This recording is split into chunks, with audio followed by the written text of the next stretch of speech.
Pirates about to play the Aledo Bearcats in this area round of the playoffs, second round of the playoffs. Cooper Pirates 8-3 overall, Aledo 11-0 overall. Winner of this one to be able to play another week against the winner of the Amarillo High game, which will not be played until tomorrow, so the winner will not know who their opponent is. This is 100.7 The Score, and anyone watching can do so on the LCISD Athletics YouTube channel. We don't have Chris Level tonight. He'll be doing a broadcast for the Liberty Patriots this evening. However, we do have up in the booth Taylor Peters, as always, coming over from Texas Tech, coming out to help on the broadcast this evening once again. And, of course, the Hall of Famer Chuck Darden joining us in the booth as well. This is going to be a fun one, folks. You can never wait for this time of year. Isn't it great, Tommy? And a pleasure to be with you always, the voice of Cooper Pirate football, and Taylor, always a pleasure to be with you. You guys are the pros, and I'm just glad to always work with you guys. Man, Tommy, you can't ask for anything better. Memorial Stadium, Wichita Falls, #1 ranked Aledo, and the number, I believe, 13th ranked or 12th ranked Cooper Pirates going at each other. This is going to be a really special game. I hope everybody enjoys it, because I'm gonna tell you before kickoff what's getting ready to happen in this puppy. It's going to be a great game, and I think people look at the records, and of course we know Aledo's #1, rightfully so. They're the champs, and they answer every bell. People look at the Cooper Pirate record 8-3, might think that they're not maybe not in this category. I'm going to tell you right now, this Pirate team is dangerous, and I hope Aledo's kind of overlooking them, Taylor. Well, and I think about this time last year, you face off against an Aledo team, and this is a group that always is just so good. This program is really strong, and so, we played Aledo last year and didn't quite have the first half that we wanted, but Aledo is obviously, we talked about how talented they are as a program, and they would go on to, of course, win the state championship. But, yeah, I'm excited about tonight, and I think that most importantly, when we met with the coaches this week, they talked about just how confident this group feels, and you talk about it from player to player, but also from coach to coach, and just the confidence in the game plan. I think that will go a long way. Well, there's no doubt about it. I think getting ready for this game last year, when we go back and look at that, there was certainly a feeling of, hey, what is it that this Pirate staff can put together and to be able to give themselves a shot? We talked to the coaches this week. They've got confidence. They believe that they're going to win this game. And this is when you've got an underdog in the second week of the playoffs who believes, that makes that team very, very dangerous. Well, I think, and I really hope Aledo is just looking ahead to other things, because I promise you, they've got a team that believes they can whip them tonight, the Cooper Pirates. Chip said that probably the best week of practice they've had all year. Said the team is focused. They're not intimidated at all. And as we've watched all year, this Cooper team is explosive offensively. They're fast and physical on defense, and they've got a great kicking game. Now, I know I can say the same thing about all three sides for Aledo. We know that. But I think it's going to be a great ball game. The Pirates just have to stay away from turnovers. Can't beat themselves, because they're playing a team that will sure take advantage of that. But if they play a clean game, it's going to go down the fourth quarter. We'll play an interview here in a little bit in which Chris Level was able to sit down and talk to Chip. And one of the questions he asked him in that here in a moment is if Coach Darden thought the Pirates needed to have a perfect game tonight. He said no, but there's not a lot of margin for error. You don't have to be perfect, but you're not going to be able to make many mistakes against this team for sure. That's correct. And I don't think anybody's ever played a perfect game. We as coaches, that's our goal. We strive for that, but that's really not, I don't think, ever going to happen in any sport. But I think he's right. Sure, there'll be some mistakes made, but I think the big key is just nothing big. Don't give them any turnovers. Don't give them short fields. Make them earn everything, and get the game to the fourth quarter, and then it's anybody's ball game. We talked about how enjoyable the weather was for players last week. Tonight, it could not be better. 56 degrees down at the field. We've got a north wind of about 9 miles per hour. Memorial Stadium dug down just a little bit, so you can't feel much of the wind while you're down on the field when the ball is up in the air for punts, and in particular. It could be a little bit of a factor, but not anticipating it's going to be a lot of one. But it is about as good of weather as you could possibly hope for in November. Do you remember last year they had that big heater on the sideline, and it looked like a jet engine? Do you guys remember that? I remember that. Maybe I remember it because I spent so much time down there. But I just huddled myself around that thing because it was so cold. And, I mean, you're right, Tommy. These are just perfect conditions tonight. It feels like football in the fall in Texas. So I'm ready. You guys are ready. Let's do it. Right now, the scoreboard says we are 25 minutes away from kickoff. We'll be back in just a moment on 100.7 The Score in the LCISD Athletics YouTube channel. And when we come back, we'll give you that interview that Chris Level was able to have sitting down with Coach Darden talking about tonight's ball game. We'll be back in just a moment.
Chris Level here with the head coach of the Lubbock-Cooper Pirates, Chip Darden. You are listening to coverage of Lubbock-Cooper football on 100.7 The Score and watching us on the LCISD Athletics YouTube channel.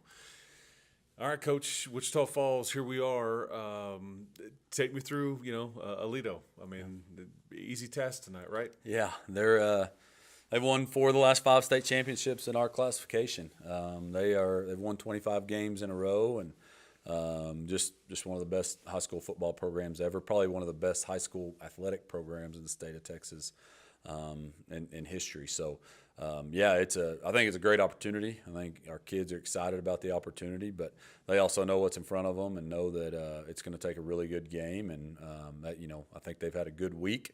I think they're ready for it, but you just got to kick it off and see what happens. You are comfortable in this stadium. I think you played maybe your best overall game in this stadium this year, beating Wichita Falls Rider 34-7, I believe, on a Thursday night.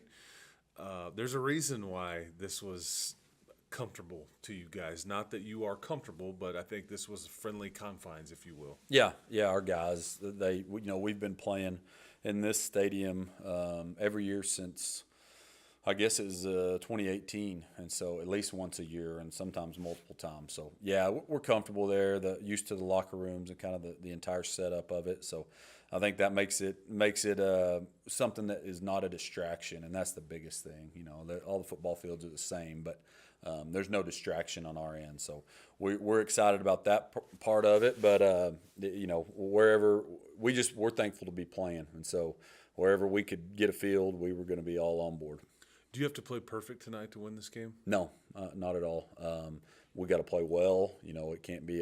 We can't have 4 turnovers and expect to win, and can't have a bunch of penalties, things like that. But no, it doesn't take a perfect game. It takes a good game, and I think our kids know that. I think they're going to play pretty free. Because I think that's one of the things is that you don't have to play perfect. I would agree with you, and I think you've got a lot of kids that kind of have that chip on their shoulder, and the program has on its shoulder. These guys knocked you out last year, but I think this sets up for you're right, an opportunity. It makes it fun. This is what you sign up for. This is why you do this. 100%. And all the game, we've played 11 games. To me, if I'm in the kids' shoes, they're all fun. They all, you get excited about all of them. But if you're a true competitor, this is exactly what you want. This is exactly who you want to play right now, and that's how our kids feel. I think they really are excited about it. Simple schemes, elite level, I guess, personnel and execution for Aledo. What do you do to combat it? What must you do tonight? Yeah, I think a couple things. One, we don't overthink it, and I don't think our coaches have. I think we've got a good game plan that is to execute at a high level, because that's what they do. It's high execution stuff. We've got to execute at a high level, and if we do, we think we'll be right in the game. But that's number one. And number two, I think one of the things that Aledo can do to teams, they can overwhelm them physically, mentally. We've got to make sure that we don't get overwhelmed in some of those areas. Just play football. Know that we're supposed to be in this game.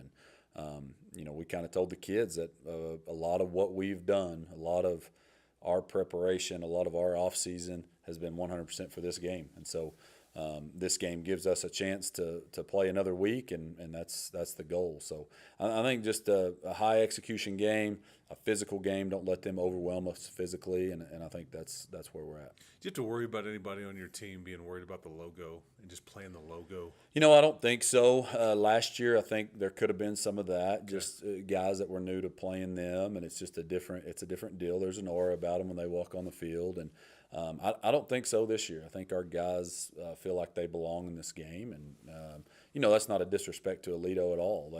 Obviously they deserve some of that, but I think our guys have earned a right to be here too, and I think our guys' logo, whichever one's on the helmet, is recognizable too, and should be should carry some weight with it too. So I think that's how our guys feel.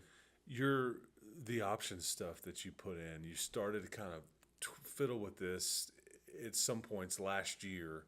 You really studied it and implemented it a lot in the off season, and we've seen it a lot this year. It gave these guys some problems. Yeah.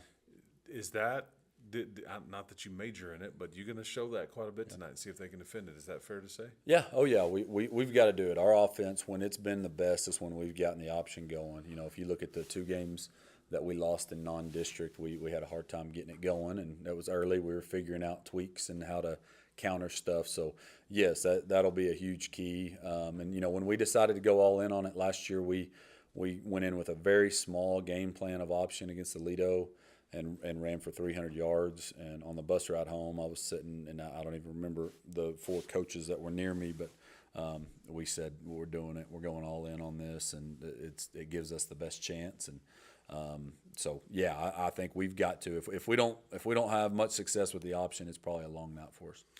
take me through before we let you get out of here. How their quarterback Hoss Haney. I know yours Ryan Rodriguez is going to have to play well and throw it some tonight. We talked about the option, but Hoss Haney makes them go. What do you spy him? What do you do defensively? Does Coach Lakeman's group to kind of semi-contain there? Yeah, you've got to do a little bit of that, but at the same time, he you put a spy on him.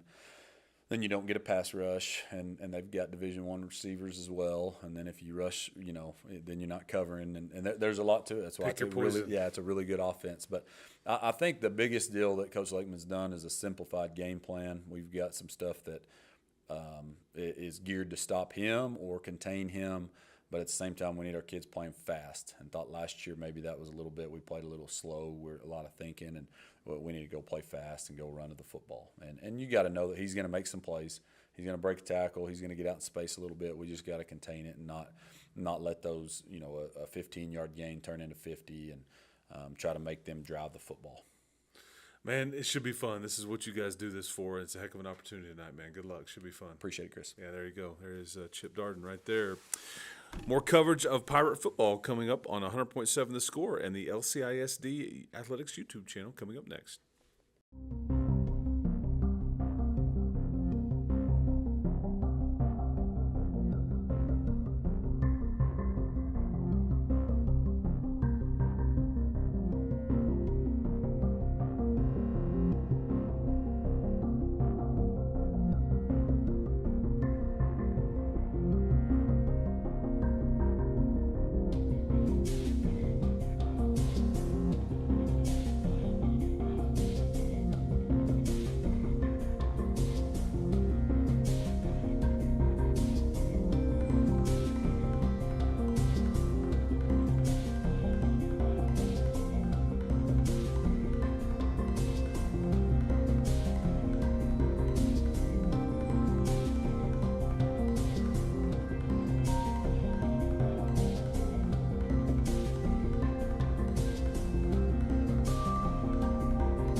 For Lubbock-Cooper Sports. Game on, Pirates.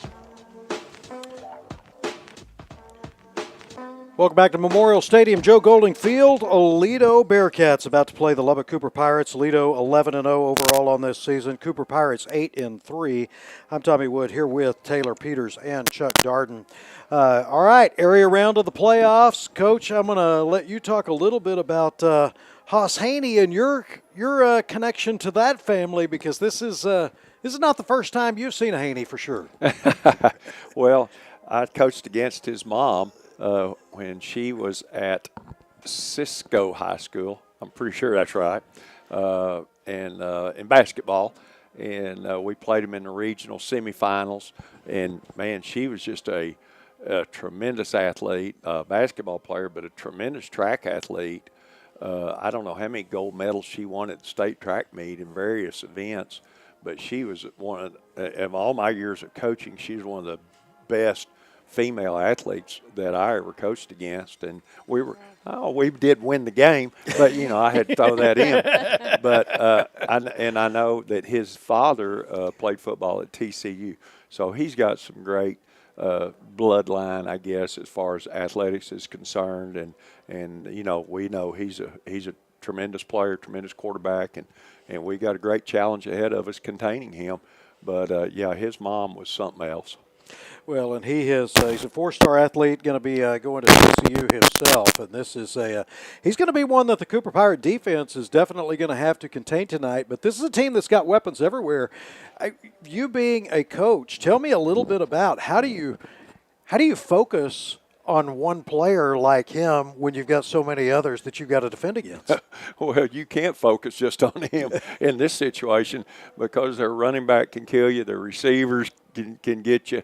They've got a lot of D1 prospects on both sides of the ball, all across their personnel. So, yeah, he's dangerous, but you got to defend the rest.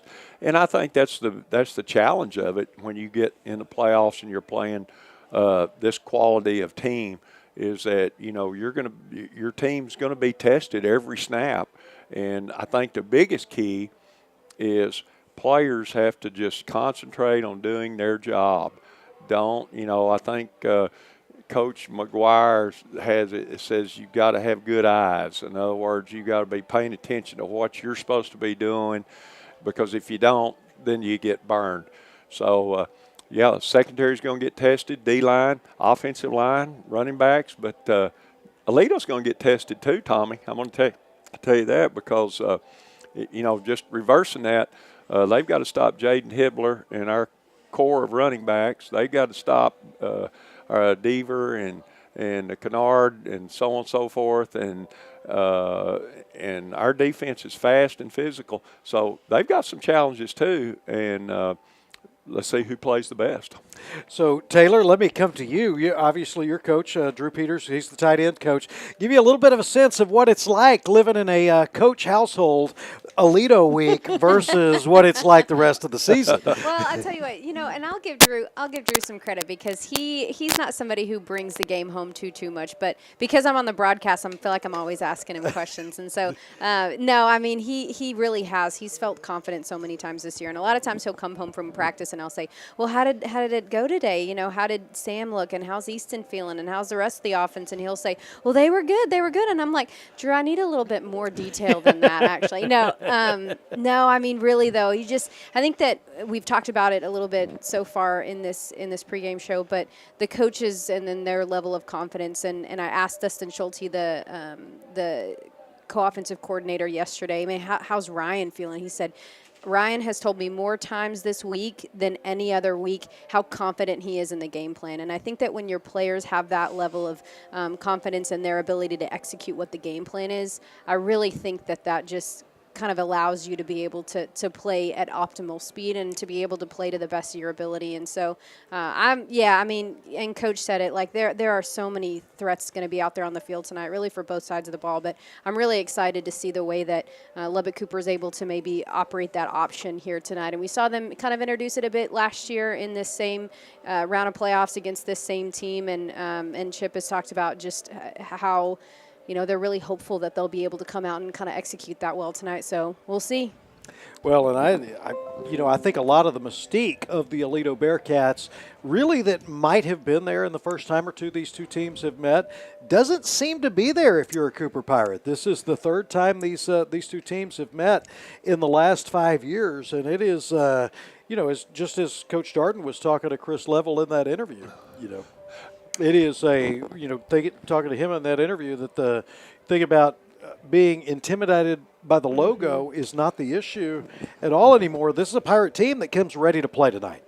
Well, you know me, I've got to bring up some stuff, but I don't think the Pirates are intimidated. You know, 4 years ago or 5 years ago in the semifinals, we won't talk about the call down there, and I think the Cooper Pirates certainly played well enough to win that football game. Last year, just were we intimidated? I maybe a little bit. I think Aledo was just better than us. I think we had a really good second half, but the damage was done.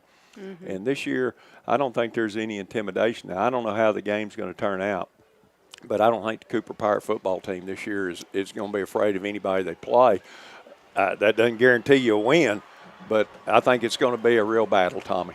Well, Aledo is number 1 in the state, so anybody else that's going to be winning their last game of the season this year is going to have to beat Aledo or going to have to beat somebody who beat them. Right now the scoreboard says that we are 5 minutes away from kickoff. When we come back, we'll have the national anthem and get ready for this area round of the playoffs. Right now you're listening to Cooper Pirate Football, 100.7 The Score, and the LCISD Athletics YouTube channel.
The Lubbock-Cooper Pirates live on 100.7 The Score. Welcome back to Memorial Stadium, Joe Golding Field, 100.7 The Score, and the LCISD Athletics YouTube channel. We're just about to go down to the field for our national anthem as we get this game going.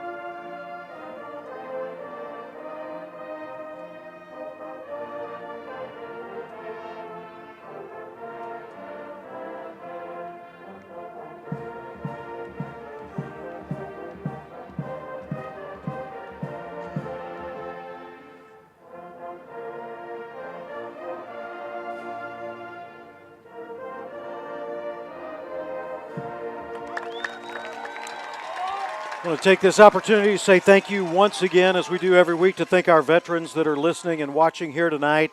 Very apropos here this evening as we hear the national anthem playing at Memorial Stadium the weekend after Memorial Day or Veterans Day. And just want to say thank you very much for everything that you've done for us to give us the ability to have these opportunities to begin with.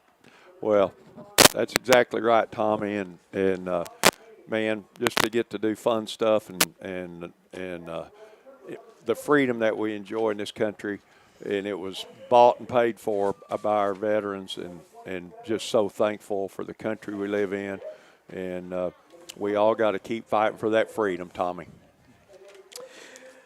There is no doubt that that is the case.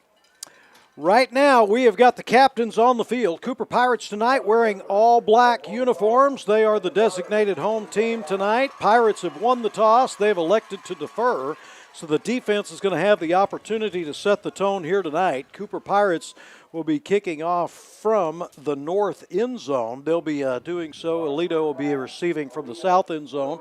So the Pirates will have a 9-mile-per-hour wind at their back to get this game started. And you know, with Cub Patton and 35 touchbacks so far in the season, if you've got a half a mile wind behind him, you can take a pretty good guess that's where that one's headed. Well, certainly Cub's going to try to knock it out of the end zone, as he has all year. I think he's 35 out of 67 touchbacks, Tommy. And as we've talked about before, especially playing in West Texas, there's a lot of those times he's kicking into a pretty strong wind. And I expect Cub, I think he's feeling great. I talked to him this week, said his leg's 100%, and so we're about to get it underway. Area championship, #1 ranked Aledo Bearcats, and your 13th ranked Cooper Pirates. Clint Horsley is our spotter here tonight once again to make sure that we get you the names right away. And Cub Patton puts us underway, kicking from left to right on your radio dial. Indeed, this one goes through the back of the end zone over the head of Avon Lawrence. And so the Aledo Bearcats are going to start out at their own 25-yard line to get this ball underway.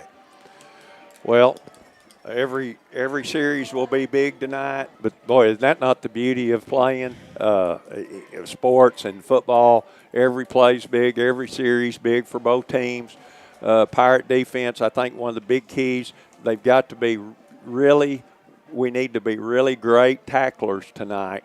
We're going to have some of those one-on-one situations, and they've got a lot of talent, and we've got to do a good job of wrapping and grabbing and hanging on till the help comes. But we got to do a great job of tackling, Tommy. Aledo Bearcats come off the sideline. This will be the first play from scrimmage of this ball game. Aledo going from right to left. They are at the 25-yard line. Haas Haney, the TCU commit, rolls to his right, throws to the flat. It is caught at the 35-yard line in front of his own bench. Making the catch is Trace Clarkson. Taking him out of bounds is Cole Katara. But in one play, the Bearcats have moved the sticks to the 36-yard line. Yeah, just a little out, a little roll out. We were playing a little bit soft there and just getting a feel of the game. 1st and 10 for Aledo. They're at their own 36-yard line. Here's the snap coming around the left side. Caught in the backfield. Blake Burdine on the sweep coming around the backside. Jackson Sewell gets the tackle for the loss. Sewell has got 10 tackle for loss coming into tonight's game. Makes it another one. It's 2nd and 16 at the 30. Yeah, just ran the speed sweep to their slot. And, man, Sewell was all over that. And there was a good example of a good one-on-one tackle in the open field by the Pirates. Haas Haney, the quarterback here, 2nd down and 16. He does his own 30-yard line, 11:21 left in the first series of the game. Here's the fake to Daniels coming around the backside. Haney keeps it himself, runs into 3 or 4 black jerseys. Cade Hayes was leading the charge. Be a pickup of 4 yards on the play. It is 3rd and 12 for Aledo at their own 34-yard line. Tommy, what I liked about that was the Cooper defensive front really won that battle. And that's tough with that Aledo offensive line, as big and athletic as they are. Big 3rd down play for the Pirate defense. Third down and 12. Ball at the 34-yard line. Haney, shotgun, straight drop back, looks underneath, throws, caught at the 45 in front of the Pirate bench to Clarkson. Picks up the first down, crosses midfield down to the 48. Hayden Barrett takes him out of bounds, but a big third down conversion, and Aledo is at the Pirate 48-yard line. And they're playing a little bit of tempo right here. Pirates just got to hang in there. They completed a good, tough pass. Haney in the shotgun. Patrick Daniels standing to his right. Here's the snap. Fake to Daniels. Rolling to his right from the left hash. Thrown to the flat. Caught at the 31-yard line. Running out of bounds there is Blake Burdine. He has got 186 yards receiving coming into this season. Callan Ritz made the play, but Aledo's got a first down at the 32. No huddle here. 2 receivers on the right, 2 on the left. Ball to the right hash. First and 10. Ball at the 32. Here's the give. Patrick Daniels going off tackle right between the hash marks. Cade Hayes makes his second tackle of the ball game after the 3-yard pickup. It's second down and 7 here at the 29-yard line. Now, Tommy, what I think we need to do, and I think our Pirate coaching staff, we've got to stop something and make them one-dimensional. And so far, we've done a good job against the run. We've just got to tighten that pass coverage up a little bit. Second down and 7. Ball at the 29-yard line. High snap. Here's the give. Patrick Daniels caught in the backfield. Oh, flags are down. So the result of the play would be about a 2-yard loss. And Patrick Daniels taking a little bit of a swing after the play. No calls. Vinny Sipowicz was back on the play. We'll wait to see what our call is from our white hat referee, Wes Hall, here tonight from the Tyler chapter. It appears it is going to be against the Pirates. Here's the call.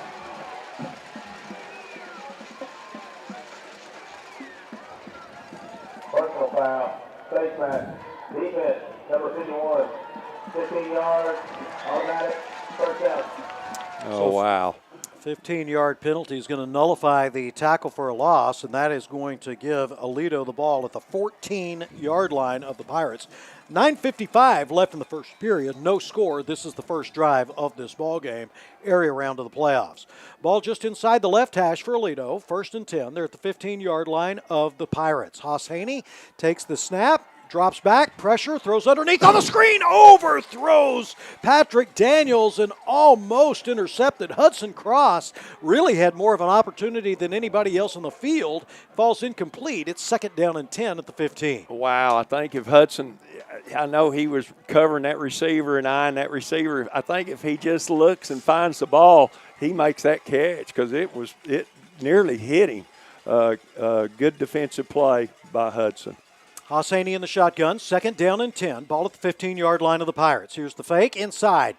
Haney keeps it to the outside, hit in the backfield, drop for a loss once again. Making the play, Callan Ritz along with Cole Katara, and actually got back to the line of scrimmage, but that makes it third down and 10 at the 15-yard line, and Aledo is faced with its second third and long of this drive. Great play by our D. And once again, we've done a really, really good job of stopping the run. Tommy, we need to defend right here. Of course, you've always got the quarterback draw as a big play for him. Secondary needs to really tighten that coverage up and make a play for us. Pirate faithful are on their feet. Third down and 10. Ball at the 15-yard line, and Aledo calls its first timeout of this ball game. They do so on this first drive. Pirate faithful, they are full throat tonight, making quite a bit of noise here. It is a blackout night. Cooper Pirate faithful making the drive 3.5 hours from Lubbock to get down here. Great showing, of course, as always. And Aledo's got a great showing, too. It's a big stadium. It holds a lot of people. Yeah, it does. And you talk about Lubbock-Cooper being on their feet, and I love to look down on the field and you see so many of those Lubbock-Cooper players in their black on black on black. The Johnny Cash look tonight, they look good. Hopefully that makes them feel good and play good here tonight. You got Jaden Hibbler kind of rallying the troops there. I think, Taylor, you're exactly right. Hey, it's an area championship. You got number 1 versus number 13. It should be a great crowd. This stadium, Tommy, I don't know what it holds, probably, maybe 15 to 20,000 possibly. I'm not sure about that. Here's a big third down for the Cooper Pirate defense. They've actually played pretty well on this drive except for that penalty. Third and 10. So Aledo has got it at the 15-yard line of the Cooper Pirates. 8:56 left in the first period. First drive of the game. 3rd down and 10. Here's the snap. The give. Patrick Daniels skipping his way across the 15-yard line. The ball comes loose.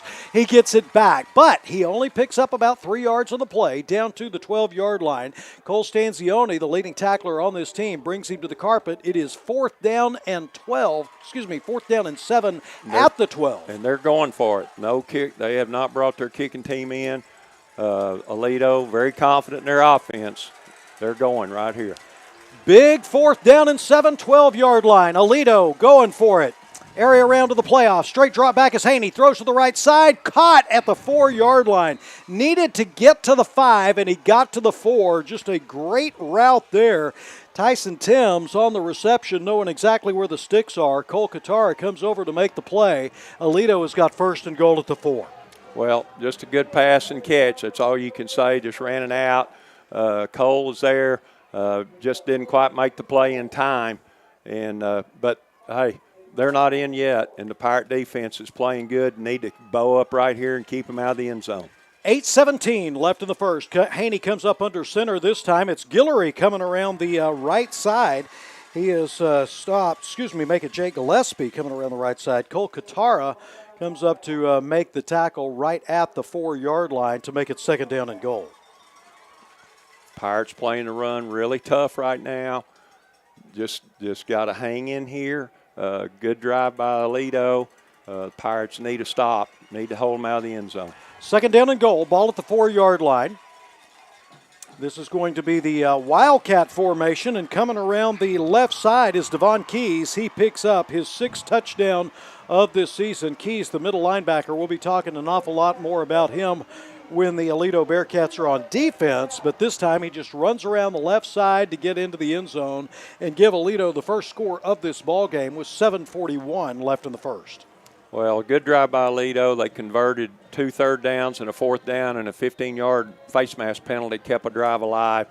Pirate defense battle. They just need to hang in there like that the rest of the ball game. Here is the extra point. It is up and it is good. So the Cooper Pirates now trail the Aledo Bearcats 7-0 with 7:41 left in the first period.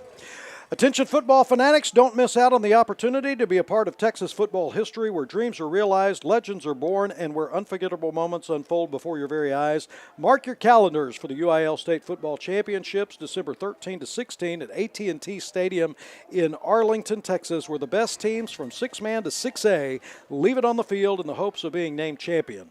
For the latest updates and ticket information, head over to uiltexas.org/football. Again, that's uiltexas.org/football. So Aledo able to get down the field and make this a 7-point game. Took 4 minutes and 19 seconds off the clock in order to make that happen, as there's 7:41 left in this first period for the Pirates to get the ball for the first time. Cole Crawford kicks this one off. Short pooch kick, going to be fielded by Epskeller. It is under 22, gets across the 30, the 35, and oh my, so close to breaking that open. Gets out to the 37-yard line. Avon Lawrence makes the tackle, but I'll tell you, Coach, these teams that try to pooch it, they try to keep it away from dangerous return men, but Pirates have got danger everywhere in that receiving team. Yeah, the 4 players that we have back, every one of them can take it the distance, and, I don't know. He may have pooched that just a little bit deeper than he wanted to, but Malik got a good run on it, and he was a shoestring away from going the distance. Pirates start out their own 37-yard line. Here's a quick throw out to the left side. It is complete to Jackson Austin from Rodriguez on 1st and 10. Picks up 1 yard on the play. Jake Gillespie makes the tackle. It's 2nd down and 9 for the Pirates at their own 38, trailing 7-0 in their first drive of the ball game. 7:20 left in the first period. Yeah, Jackson broke the initial tackle, and then I think he just lost his footing. It looked like he was going to pick up 4 or 5. And picked up 1. Second down and 9, ball at the 38-yard line for the Pirates. Rodriguez in the shotgun, option play coming around the right side. Hibbler tries to get to the outside, does so in front of his own bench, crosses the 40 and out to the 44-yard line. Stays in bounds. Jaden Allen makes the play. It is now 3rd down and 3 for the Pirates at their own 44, trailing by a touchdown. A really good run by Jaden right there. Got some good blocks on the perimeter, and I've said it all year, and I'm going to continue because it's true. You've got to get, if you're running that option, your receivers have to be great blockers. We got a couple of key blocks. Big play here for our offense. We need to get this first down, Tommy. 6:28 left in the first. Pirates trail by a touchdown. 3rd down and 3. Ball at the 44-yard line. Hibbler barrels his way across the line of scrimmage. The first down marker and down to the 48. Boogie Owens makes the play, and the Pirates have moved the sticks. Wow. Sam Marcinkowski gets his helmet ripped off of him, and no penalty. Right in front of an official. Right in front of the official. I cannot believe that, Tommy. I'm sorry. Wow. That's all I can say. I'll shut up. Wow. First down and 10 for the Pirates. They're at their own 48-yard line. 6 minutes left in this first period. Pirates trailing by a touchdown. Shotgun formation. Here's the snap. The give. Jackson Austin trying to feel his way off tackle on the left side, and not much there. Holton Hendricks has been moved over to the center, and boy, it is chippy early in this ball game between the two teams. And those officials are just going to let them play it out, it looks like. I mean, well, number 22 for Aledo just threw a punch right in front of the official. Wow. I'll tell you what, that's 2 plays in a row. The officials better get control of this thing. When Chip's having a conversation with the official right there. I mean, it's one thing to let them play a little bit, but that's 2 in a row, unsportsmanlike. Second down and 9, ball at the 49-yard line. Here's the snap, the pass, caught by Kennard, first down across the 40. Just outside the far hash marks to the 39-yard line. The Pirates have got a fresh set of downs. Chris Johnson, the Arizona State commit, made the tackle, but the Pirates are at the 39. Great pass and throw, good protection. Ryan, nice job of finding the receiver and extra yards there by Kennard. Glad to see that young man back on the field. First down, Pirates got a great drive going.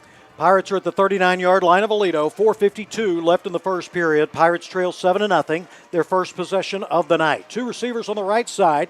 Ball at the 39. The fake inside. Option play coming around the outside. Kennard, 35-30 in front of his own bench. Cuts inside at the 25. Loses the ball. It goes to Michael Deaver. I think it may have, or did he step? No, he didn't lose the ball. He didn't lose it. It looked like I saw what you saw. He's at the 20-yard line. I think it was just a shadow. I saw what you saw, Tommy, and my heart skipped a little bit of beat. And with my heart, we don't need to do that. but a great run, Cooper.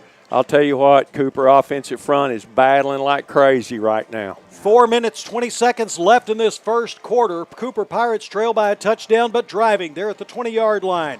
Shotgun formation for Rodriguez, right hash. Fakes to Hibbler. Here's the quick pitch to Jackson Austin. This one bounces off Austin's shirt onto the ground and recovered by Cooper Cohan of the Aledo Bearcats. The first turnover of this game, and the Bearcats are going to get this one back at their own 20-yard line. Oh, man, Tommy. We had such a great drive going. We faked the counter to Hibbler and didn't connect on the pitch. And Aledo gets the football. Man, the Pirates had a great drive going. But this is where our defense has to step up and get a stop. Aledo is very good at being opportunistic, and we've got to get a stop right now. Haney, the quarterback in the shotgun, 4:05 left in the first. Aledo's got it at their own 20, first down and 10. Quarterback draw, pulls it down to run, crosses the 25-yard line out to the 30. I think he's going to have enough for the first down. Sionavea comes up to make the tackle, but the chains are going to move with the ball at the 30. Yeah, just a design little quarterback draw, or just really more of a quarterback keep. And we know he's really good at running the football. This game clicking away very quickly. 3:42 left in the first. This is Aledo's second possession of this ball game. They've got first down and 10 at their own 30-yard line and a 7-yard lead. Haas Haney, the TCU commit in the shotgun formation. 3 receivers to his right. Here's the fake inside. Keeps it himself, rolling right, throws right. Caught outside on the swing pass, coming across the 40 and out to the 41. It was 1st and 10. They picked up 11. Callan Ritz able to chase Patrick Daniels out of bounds. Oh, do we have a penalty? At first down, maybe. We'll see. The result of the play would be a first down at the 44-yard line. We'll wait to see what the flag is.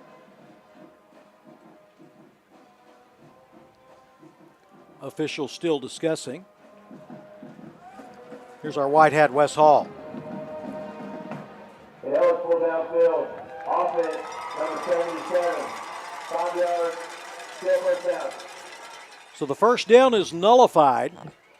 Aledo will have they'll still have first down. It'll just be first down and 15 at the 25-yard line, I believe, once they spot the ball. Indeed, that is the case. Yeah, it's a legal shift, I believe, is what was called, Tommy, on number 10. I didn't see it. I'm glad they did. 3:16 left in the first period. Aledo leading Cooper by a score of 7-0.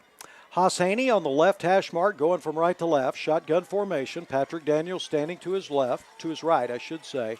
Here's the give coming around the left side across the 25-yard line and out to the 26. And it was actually Ray Guillory on the carry, who he averages 6.9 yards per carry. This time gets out to the 27-yard line before Cole Katara brings him to the carpet. It's 2nd down and 13 at the 27.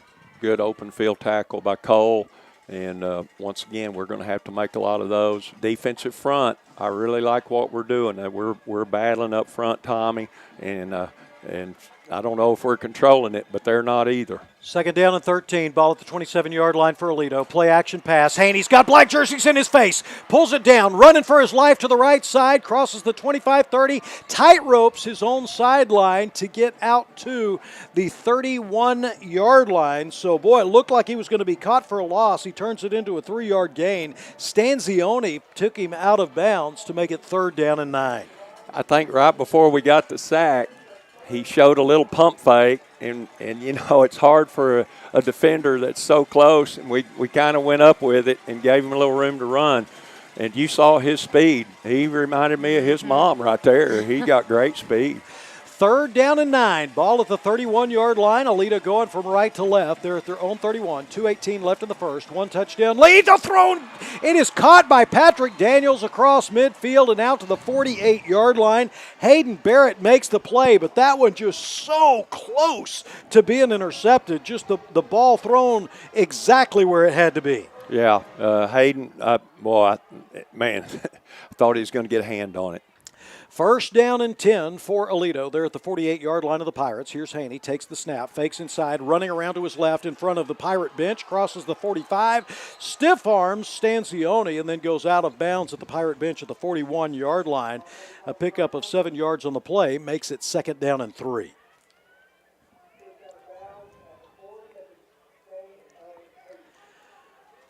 Minute 49 left in this first period of play. Aledo leading the Cooper Pirates by a score of 7-0. Aledo, the defending state champions and number 1 in the state, against the Lubbock-Cooper Pirates, area round of the playoffs. 2nd down and 3. Ball at the 41-yard line of Cooper. Aledo's got it. Haney in the shotgun, takes the snap, fakes inside, looking downfield, happy feet, now rolls to his left, crosses the 40, 35, and Stanzioni takes him out of bounds once again, but it is enough to move the sticks. Looks like that was Hayden Barrett right there that just kind of was able to get some hands on him and push him out of bounds. Yeah, I believe it was Hayden right there. Barrett having a good game here tonight. Yes, he's had a great season, Tommy, and we need all of them having a big game tonight. 1st down and 10 for Aledo. They're at the 35-yard line going from right to left. Haney fakes inside on the play action, looking down the field, going to the end zone. Got Patrick Daniels at the goal line, but broken apart by Callan Ritz, who comes from across the field to knock it out. And that is a touchdown-saving pass batted down by Ritz. It's 2nd down and 10 at the 35. Tommy Cal was closing. Of course, we know he's got tremendous closing speed. And Cal was closing. I thought he might get that pick right at the end of that play. It was close, but he did a good job of breaking that up. Minute 36 left in the first period. Aledo Bearcats leading 7-0 over the Cooper Pirates. Aledo's got it. Second down and 10. They're at the 35-yard line of the Pirates. Haney in the shotgun. Man in motion to the right. Fakes inside. Swing pass out to the right side. That's Clarkson. Streaks up his own sideline. Picks up the first down. Steps out of bounds at the 21-yard line. Cole Katara makes the play. And you see how Aledo attacks every area of your defense. They're going to run it at you. They're going to option you. They're going to, they attack every area of your defense, and you've got to be strong.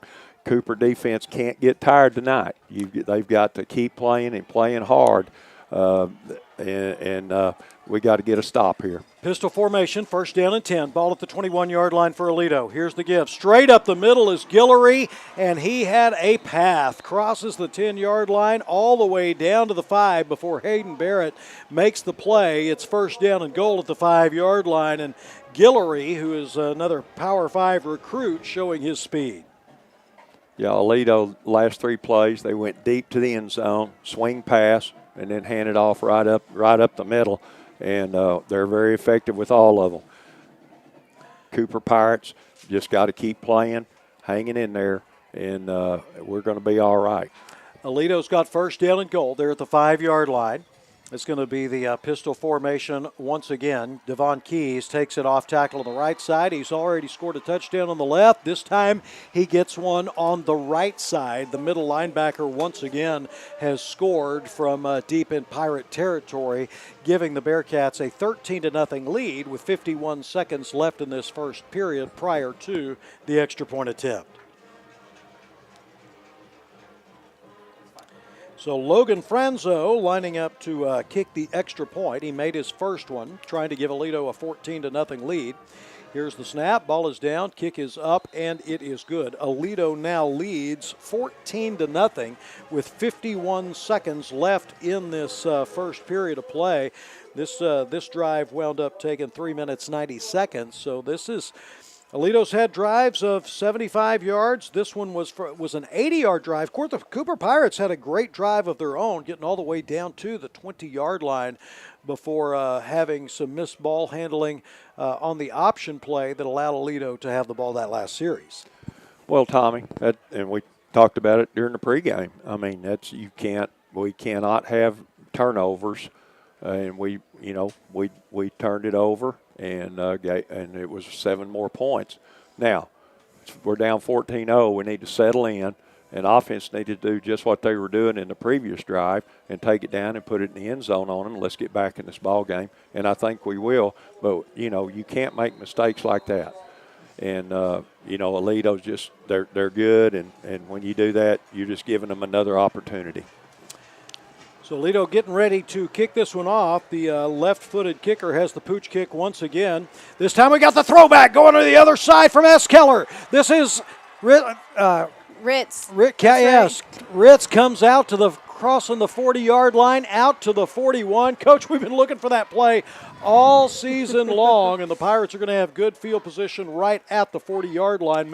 I say that. We got the far side official standing at the 40, the near side official standing at the 41, so we don't know exactly where we're going to spot this one just yet. Yeah, just set up perfectly for us. Tommy, I think if we get one block out there, we're gone. Cal just was revving up the motor, and you got to give Aledo kid credit, man. He fought off that block, but if we could have got that one, it was gone. Pistol formation, first and 10 at the 40-yard line. This is Hibbler, gets it back to the line of scrimmage and nothing more. Making the tackle here, Jackson Richter. Pirates have got second down and 10 at their own 40, trailing 14-0 with 30 seconds left in the first period in this area round of the playoffs. Play clock is at 25. Game clock is at 19. Pirates don't have to run a play if they don't like what they see here to allow the first quarter to expire. Looks like they're going to pistol formation, second down and 10 at the 40. The fake inside, no, they gave it to Hibbler, comes across out to the 43-yard line. Kai Howington makes the play, and we're headed to the second quarter. We'll be back in a moment. We're headed to the second quarter. Cooper Pirates trailing Aledo Bearcats 14-0 on the LCISD Athletics YouTube channel and 100.7 The Score.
life. It's a Score. 100.7 The Score. Welcome back to Memorial Stadium. This is the first play of the second quarter. 1st and 10 for the Pirates at their own 40. They trail by 14. Quick throw out to Jackson Austin in front of his own bench. Breaks a tackle at the 50. Spins out of another one and gets to the 47-yard line. Make it the 46. Enough of a first down. Cooper Cohan made the tackle, but the Pirates have moved the sticks once again. Big play right there. A big play. Now, the Pirates, just like I said, need to settle in offensively and defensively, and let's get this game turned around. We're moving the ball on the Aledo defense. We moved it on the first drive. We're moving it now. Let's just capitalize. Marcinkowski, the tight end, out wide to the right side. 1st and 10 for the Pirates, 46-yard line of Aledo, trailing by 2 touchdowns. Quick throw. Michael Deaver almost gets out of it, gets to the 46-yard line, the line of scrimmage, but Chris Johnson, the son of the Ravens, Chris Johnson, from the Super Bowl here a few years ago, makes the tackle. It's 2nd down and 10 with the ball at the 46-yard line. Yeah, we tried to spring Michael. Just didn't get that key block. And once again, on that perimeter, you've got to get those blocks. Aledo secondary is really good. 2nd down and 10. Ball at the 46-yard line.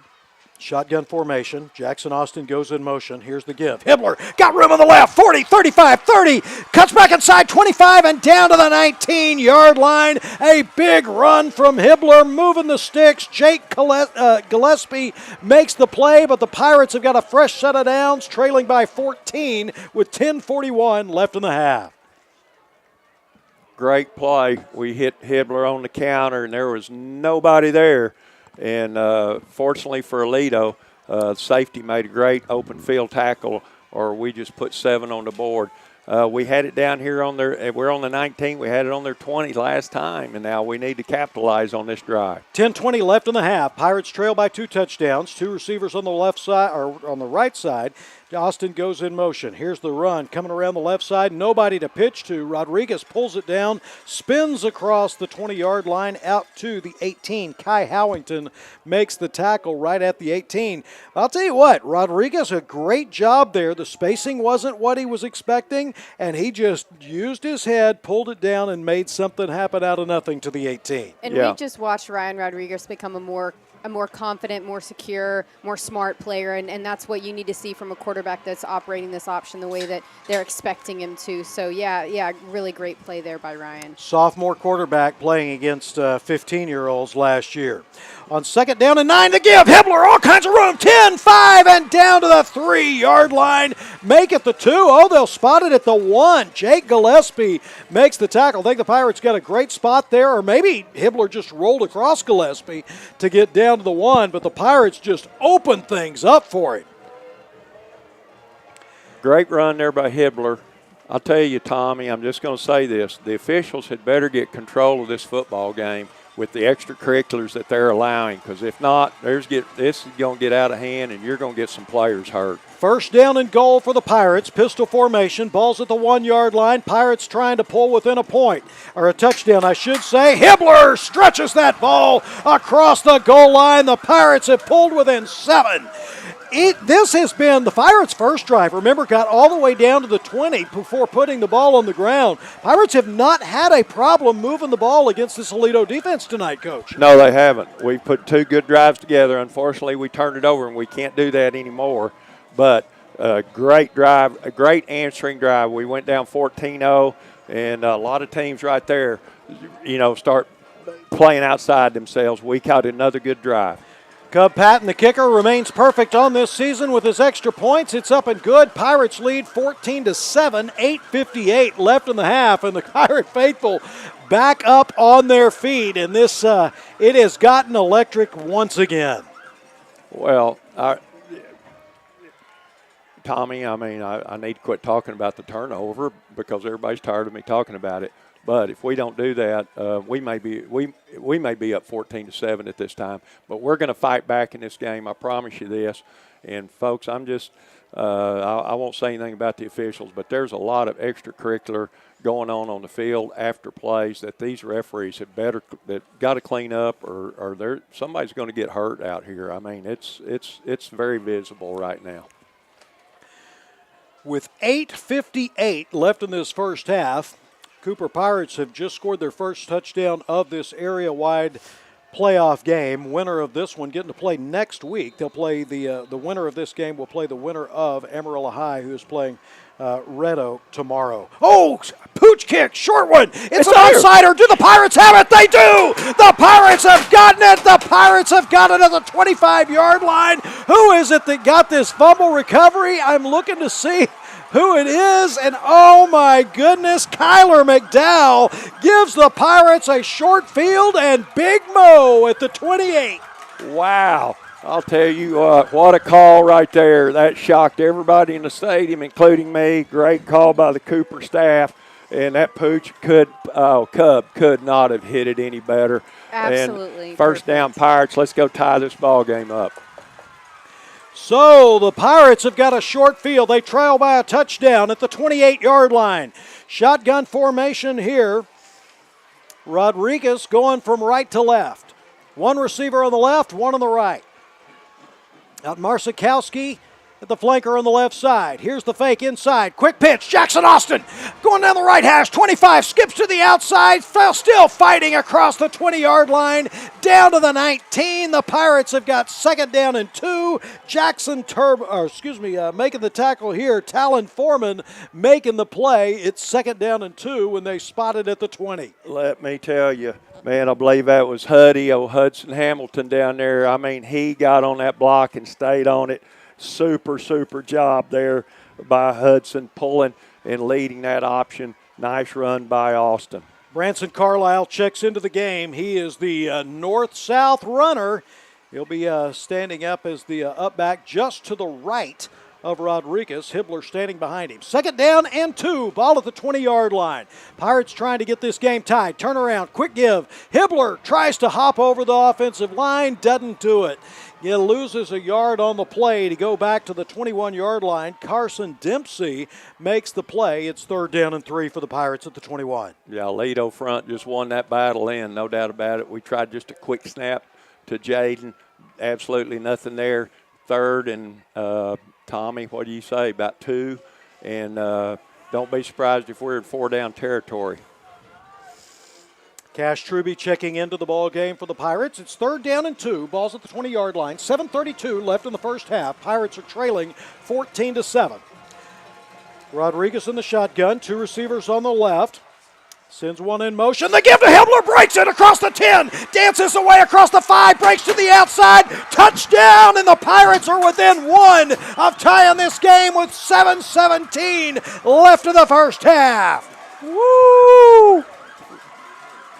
As Chris Level said, now you see me, now you don't. I'm telling you, Jaden Hibbler popped that outside, and I think Jaden's got a little momentum. I think he was a little upset with a couple of late hits on him on that last drive. And Jaden, what a great move. Great drive by the Cooper Pirates.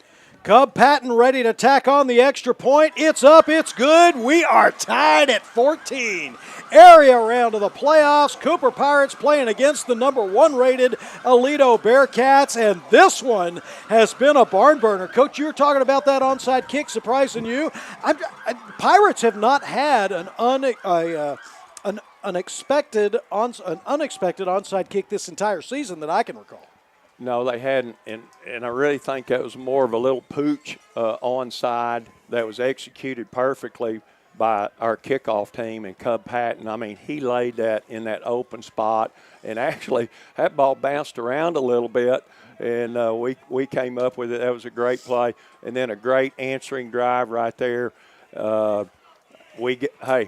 Defense, come on. Let's get a stop here and get that ball back to offense, because I'm telling you right now, I don't think Aledo's defense can stop us. Well, and that's what Coach Reed was talking about earlier this week. He said that we need to be able to win in the hidden yards category in special teams. We need our special teams to play the best they have all year. Great play by Lubbock-Cooper. Cub Patton kicking this one against the wind. It'll be a little bit of a short one. Avon Lawrence fielding it back at his own 14-yard line. Comes out across the 25, steps out of a tackle. 30, 35, 40, open field 45, and finally gets tripped up as he dives out to midfield. And Boy, Vinny Sipowicz making the play, but Avon Lawrence really showing his athleticism to be able to get out to the outside. And the Aledo Bearcats have got a short field at the 50 with 7:05 left in the half, tied at 14. Yeah, just a great return there. I thought we had him hemmed up about the 20-yard line. He spun out of a tackle, and then you could see the speed that he has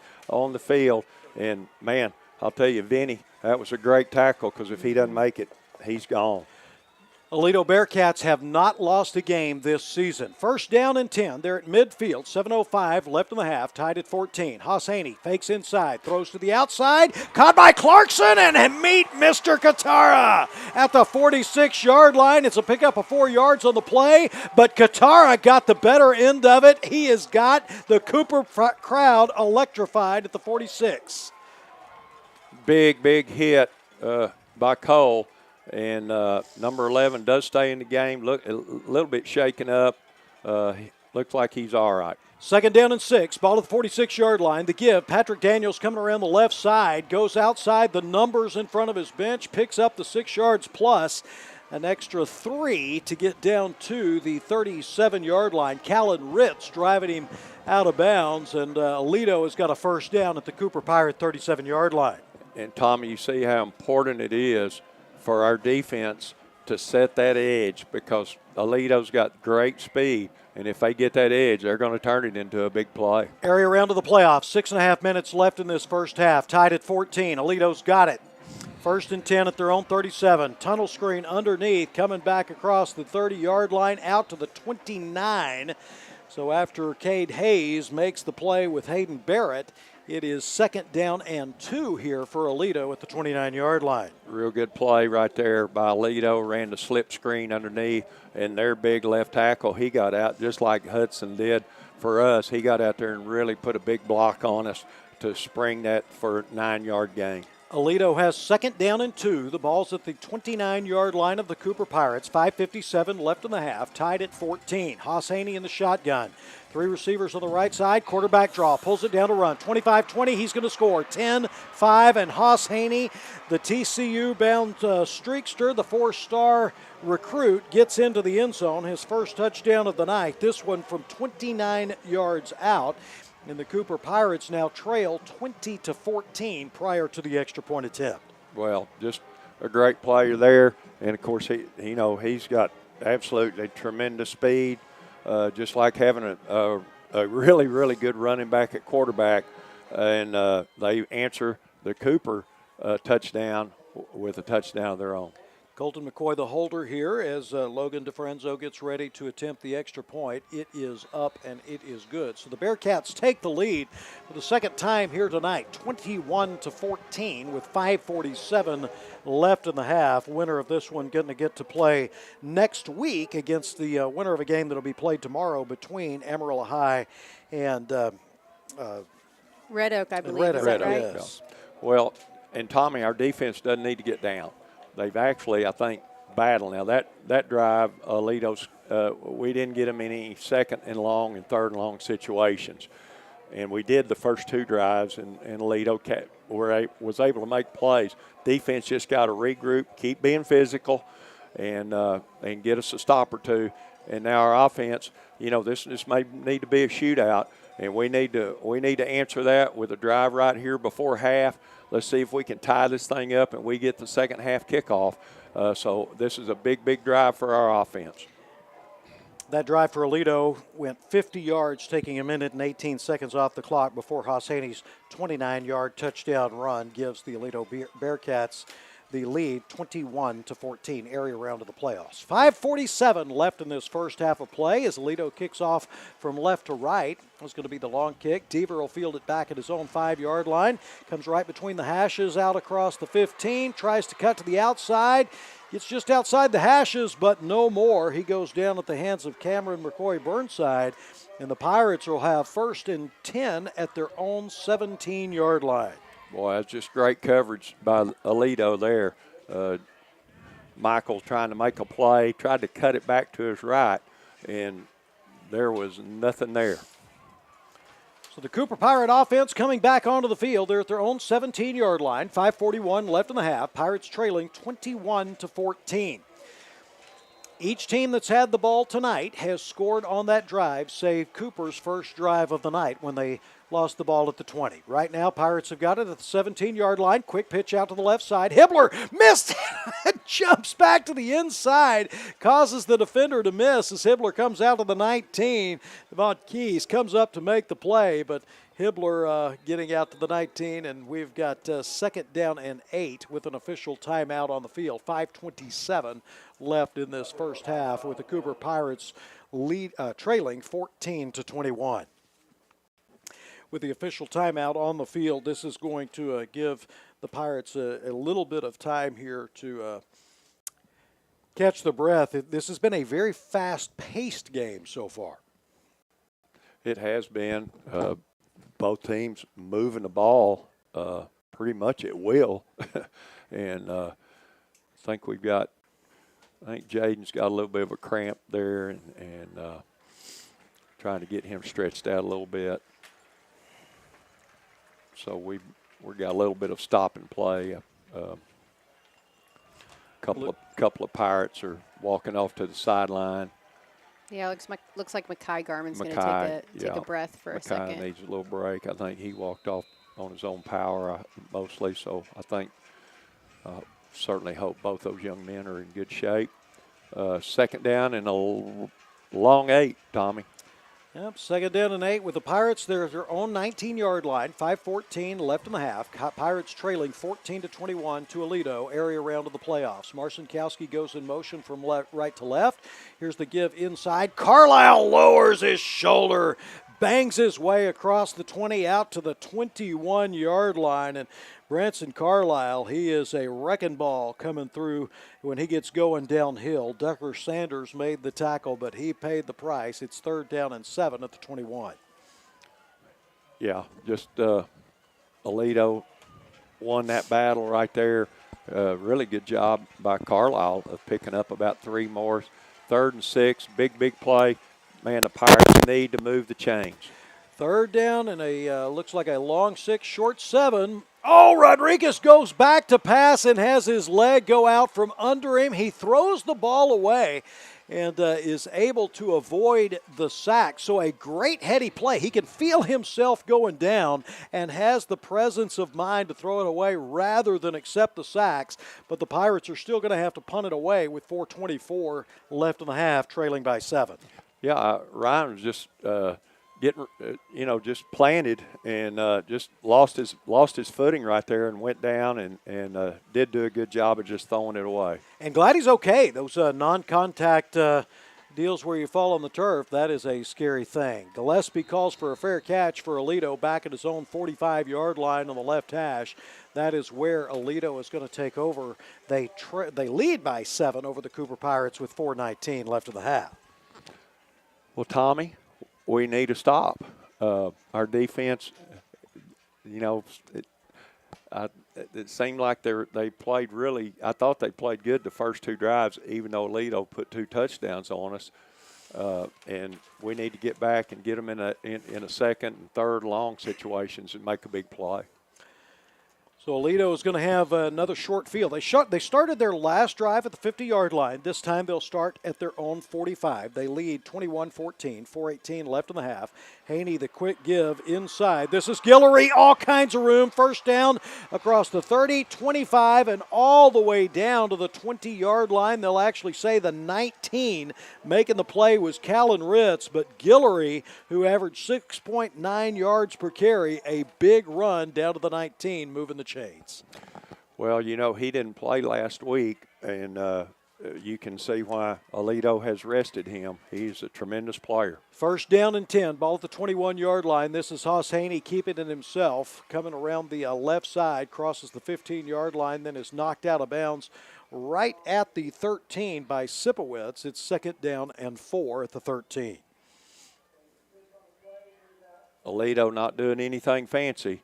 But Tommy, what they do is really good, and they attack. Once again, I said this earlier. They attack every area of the field. 3:52 left in the half. Bearcats lead 21-14 over Cooper. Haney in the shotgun formation. Here's the give inside to Guillory. Tries to bounce his way across the 10-yard line. He'll be very, very close to the first down marker after Cole Stanzioni, the leading tackle for this Pirate team, makes the play. We have not gotten the signal for the chains to move, so I think it's going to be third down and about half a yard at the 9-yard line.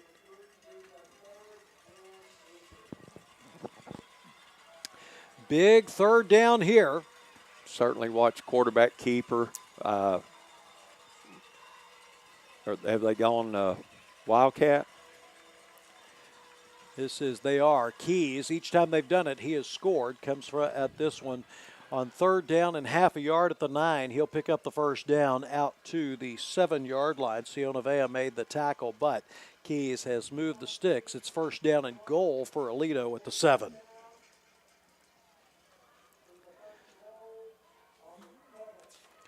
Talk about Keys, that middle linebacker. He's done quite a bit of damage tonight on the offensive side of the ball. Keys is a 4-star recruit headed to LSU. He is now going to be in the backfield here once again. They give it to him, comes off tackle on the right side, but nothing doing. Sipowicz and company tackle him for a loss and knock him back to about the 7-yard line, maybe the 8. Cole Katara in on that as well. They'll actually say his forward progress was indeed at the 7. It's second down and goal. Yeah, good defense right here. Certainly, you've got to watch the quarterback with the quarterback draw right here. Secondary really needs to tighten up. Watch play action. Haney up under center, 2:11 left in the half. Fakes it to Keys, rolls to the left, throws over the head of his intended receiver. I believe that was Burdine. No, it was Tyson Timms, the intended receiver. Malik Epskeller back in coverage. It's now third down and goal at the 7. And, Coach, that's all of a sudden that's a big complexion difference. Well, it really is. You know, a play that a lot of people, college, high schools are running. They get in that real tight look and then play action down in the red zone. Had him open and just overthrew him a little bit. Man, Pirate defense needs to get a stop here. Third down and goal. Ball's at the 7. Keys is standing to the left of Haney. Haney, straight drop back, throws to the end zone, and it fall incomplete. No signal. We've got an official standing right inside of him. He never signaled touchdown, never signaled incomplete, but it is indeed incomplete. Okay. Yeah, they didn't make any signal. I wish somebody over there would just but he said it hit the ground before the catch. They're going for it. Caden Finley, the receiver, Malik Expeller back there in coverage. And this makes it a fourth down and goal at the 7-yard line. 1:56 left in the half. Cooper Pirates trail by 7. The defense trying to give the offense the ball back. Watch the QB draw. Timeout. And right now, Aledo is going to. I think this is the Pirates calling timeout on this one. This is. Okay, I'm sorry. You're right, Tommy. With a minute 56 left in the half. Oh, my. Coach, we love playoff football every year. This is exactly what you expect it to be, isn't it? I know. I'm up here just nervous as I can be and hitting the table every time something happens, but it's just fun. It's great to be in the stadium watching two great teams battle it out. This is going to be huge, I think, in this football game, this play right here. If we can get out of here and not give up any points, and, you know, we still got a couple of timeouts left before half, but we get the ball to start the second half. Man, this is just a big, big play in our season, and you know, I think you've got to watch the QB draw. They like to spread you out, and then he runs it right up the middle. And secondary has got to really tighten that coverage up because he's throwing it and they're catching it really well tonight. How many times have you told us the importance of the middle 8? This is going to be a big determinant of what that we're in middle the middle of the like. middle 8. We're in the middle of the middle 8. 1:56 left in the half. Cooper Pirates trail 14-21. Aledo's got fourth down and goal. 7-yard line. Straight drop back. Throws to the end zone. Touchdown. They're able to pick it up. Caden Finley, the 4-star recruit himself, ends up making the play. His dad, Jermichael Finley, who, of course, played for the Green Bay Packers for so many years, and this one got the touchdown. And now the Bearcats going to try the extra point attempt to be able to go up by 14 points. Well, really nothing fancy. Just ran a little out, and it was open, and they threw it and they caught it. It was a 55-yard drive for Aledo with minute 56 left in the half. Here's the extra point. It is up, and it is good. So the Pirates trail by 14 for the second time tonight. The first time it happened, they were able to come back and get the game tied. They got a minute 56. They've got 2 timeouts, and they're going to get the ball first in the second half. This is a big drive for momentum in this ballgame, Coach. It really is, and it's going to start with this return. And now the last kick, we've gotten really good field position on their 2 pooch kicks, and then they kind of kicked it away the last kickoff and pinned us at about the 14-yard line. I would expect Aledo to kick it deep again, which doesn't bother me at all because we might get a big return. We need a good return here, and let's get some field position where we can operate. We certainly don't want to give the ball back to them before half. Each of the 2 teams has got 2 timeouts left here in this first half area round of the playoffs. Winner of this one getting to play next week against the winner of a game that will be played tomorrow between Red Oak and Amarillo High. So the winner will not know who their opponent is this evening. Aledo tees it up, getting ready to kick this one off from the north 40. Going to be over the head of Deaver once again. Bounces at the goal line and goes it did not go across the goal line. Went out of bounds at the 2 is where the officials got it marked. So the Pirates are going to have pretty good field position here. Okay. I thought Chip might make them kick again, but we're going to have good field position at the 30. So I like that. 156, 2 timeouts. We've got plenty of time to move the ball and don't have to do anything fancy. We just need to move the chains and get a good drive going, Tommy. Area round of the playoffs, 28-14. Cooper Pirates ranked number 13 playing against number 1 ranked Aledo Bearcats. 156 left in the half. Cooper Pirates trailing 28-14. Here's the snap. The fake inside. Rodriguez nowhere to go. And that was just very well defended by Aledo, as you saw everybody in the correct position to be able to defend against the option. Devon Keys and Cooper Cohan come up to make the play. It's 2nd down and 9 at the 31. Well, and Ryan did exactly the right thing. The pitch was covered. He just tucked the ball, went and got a yard, and let's move to the next play instead of trying to do something that wasn't there. 2nd down and 9, ball at the 31-yard line. Rodriguez takes the snap, rolling to his right, fakes the pitch, now throws down the middle, looking for Deaver, one-handed grab at the 40-yard line, down to the 35. We've seen it all season. Michael Deaver, the acrobatic catches. Jaden Allen, the 3-star Arkansas commit, is wondering what he just saw trying to defend that pass. The Pirates have got 1st down at the 35. Wow. Well, it was perfect. We set up the option. The safety came running up, and Michael ran a little post, and he was wide open. Great one-handed catch. 1:02 left in the first half, and this one is going to be dead before it starts, and might be just as well for the Pirates here. Well, we do have flags down here. Waiting to see what Wes Hall, our white hat from the Tyler chapter of officials, tells us the call is.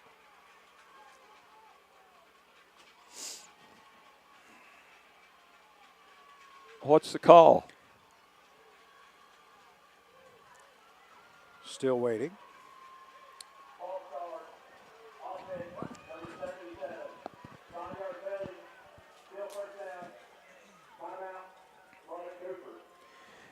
So it's going to be a false start. They'll move this ball back to the 40-yard line. So the Pirates are going to have 1st down and 15 at the 40 of Aledo. I'll tell you, Coach, I don't know. You know, with 59 seconds and 2 timeouts left, I'm not so sure that's necessarily a bad thing for the Pirates to be able to regroup here. Well, we must have had movement. I didn't see it. Maybe a flinch, and that's fine. We've got plenty of time. We've got 1 timeout left, and, you know, we're probably about 20 yards away from getting Cub into field goal range. And I say that just because that north wind is into his face.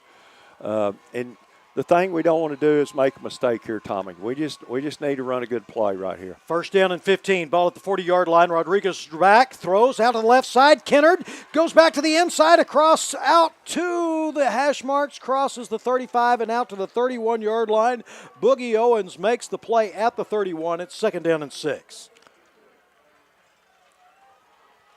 40 seconds, clock still running. Second and 6, ball at the 31. Straight drop back. Oh, Rodriguez thought he saw daylight. He runs, and flags come in late. Now, the result of the play would be third down and 6 at the 31, but flags came in very late as Rodriguez went to the carpet. This is going to be a big penalty depending on which way it goes. There was an Aledo kid dove at Ryan late. I don't know if he made contact or both teams are kind of pointing at each other. I don't know, Tommy. I don't think the officials know since they we'll wait to see. Still don't. It looks like they're pointing against Aledo. Let's go down to the field in West Hall.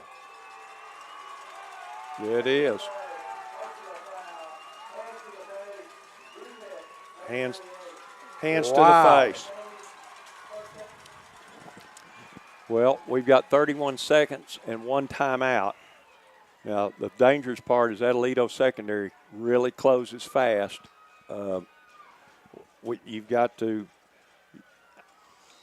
Tommy, I don't know. I'd nearly like to spread them out and see if we could give it to Hibbler and see if he might pop one. It's first down of the game caused by penalties for the Pirates here. Right now they trail by 2 touchdowns. First and 10, 16-yard line. Rodriguez, lots of time. Oh, miscommunication with Austin. Looked like Austin was breaking to the inside. Rodriguez thought he was breaking to the outside. It's second down and 10 here with the ball at the 16. 27 seconds and the clock stopped. Yeah, that play didn't hurt us. I think if he does hit Jackson, it's going to be maybe a 1-yard gain because they were all over him. And like I said, they do a great job of their one-on-one coverage.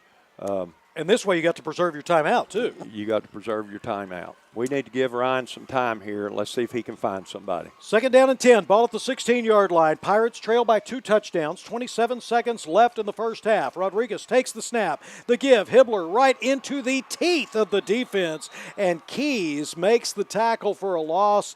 Well, he did get back to the line of scrimmage, so the ball be spotted at the 16. Pirates will use their last timeout here with 18 seconds left in the half. And now you really don't have a lot of options in your playbook here. Well, 23 seconds, I believe. Is that what he's 22? Thanks, Clint. But you got no timeouts. Yeah. It's third down, so if you don't pick it up, you can't spike it.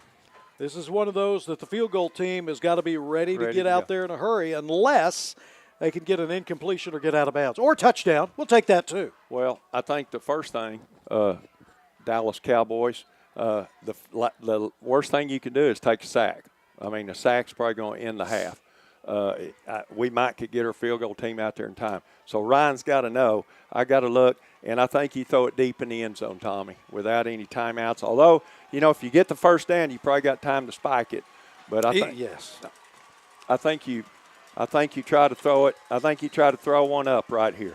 Third down and 10. Ball at the 16-yard line. Pirates trail by 2 touchdowns. Looking for Deaver. Overthrows him in the back of the end zone.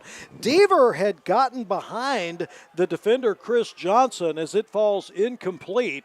Pirates are now going to have fourth down. Cub Patton comes out, and, oh, man. Well, Deaver, one of the things I was excited to hear about was how excited Deaver was to play this game, getting to play against such high-caliber cornerbacks this season, or for this game. Well, I liked it, and we had him. Ryan just missed him right there. He got separation. Big field goal right here for the Pirates. 33-yard attempt. He's perfect under 45 on the year. Cub Patton remains that way. It is up and good. 28-17 the score with 15 seconds left in the half. And remember, the Pirates are going to get the ball first in the second half of this ball game. So right now, got to have 15 plays to be able to keep Aledo from breaking something big. Well, that was a huge answering drive. Certainly, I wish we would have got the 7. Michael ran the little flag pattern. That's what we used to call it in the old days. I don't know. I'm sure it's different now. But he got good separation. We just overthrew him a little bit. I think we can come back with that later in the game. And Michael definitely ran by their corner. 15 seconds, Tommy. Now, as explosive as they are, it's not halftime yet. No doubt. Avid Lawrence standing back at his own 10-yard line, as is Jaden Allen. So Cub Patton's got it teed up at the south 40, going from right to left. 15 seconds left in the half. Pirates trail 28-17. Patton comes up. This is going to be another short pooch kick. This time the fair catch called for at the 28-yard line. That is where the Aledo Bearcats will take over. The clock never started since it was a fair catch, so the ball at the, I said the 28, they may mark it at the 29. Well, just once again, a nice job. And, Pirates have got to respect their return men. We saw what they could do on that last kick. They returned it about 40 yards to the 50. And with Cub kicking into the wind, of course, we've seen, and really that north wind is picking up, Tommy. It's going to be a little bit more of a factor in the second half.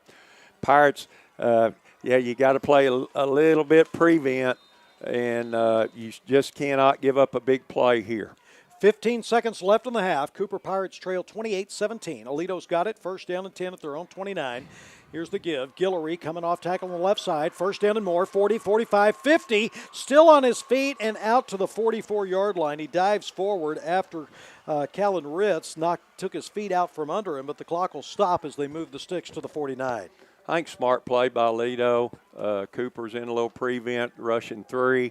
And, their running back, he's explosive and got him close to field goal range. 7 seconds. They do have 2 timeouts. And I said the 49. It's actually at the 44-yard line, first down and 10.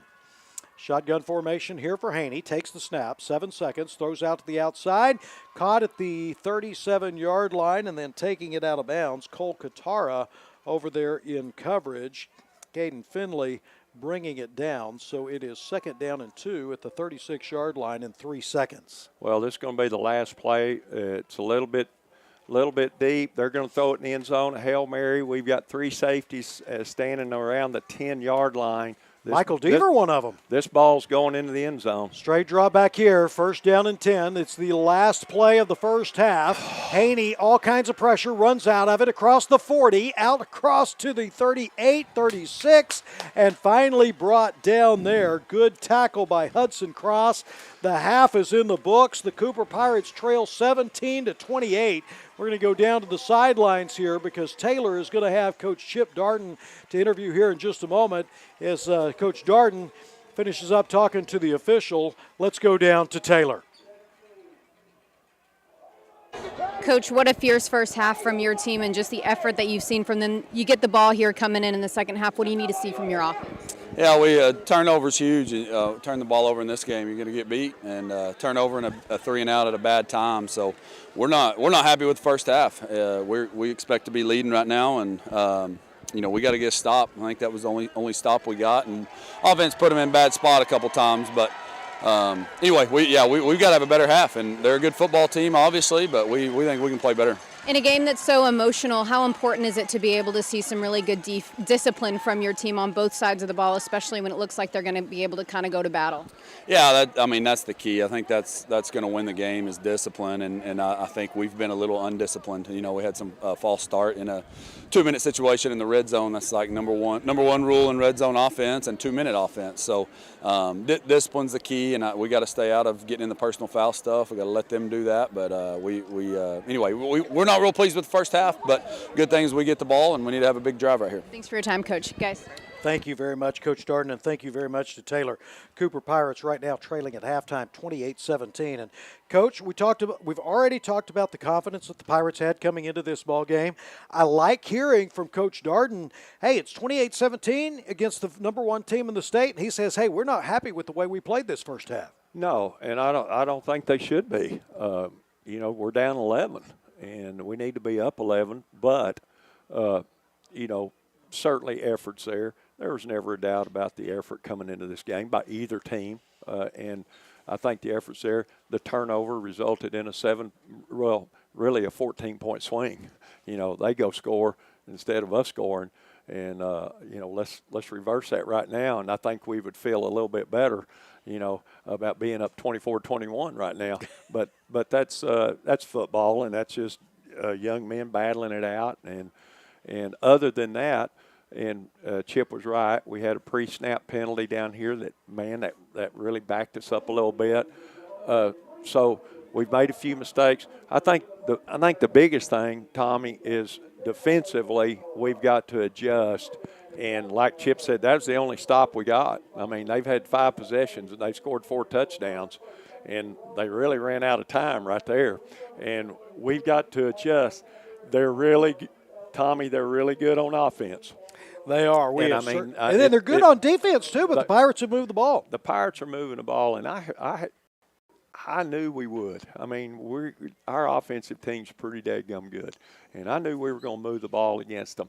And you put 17 points on Aledo at half. That's not bad point production, but we can't give up 28 in the second half. We can't give up much at all. I just think, and I know we need to go, I just think we need to adjust a little bit on defense. Has got to keep scrapping and fighting and find a way to get a turnover, get a stop.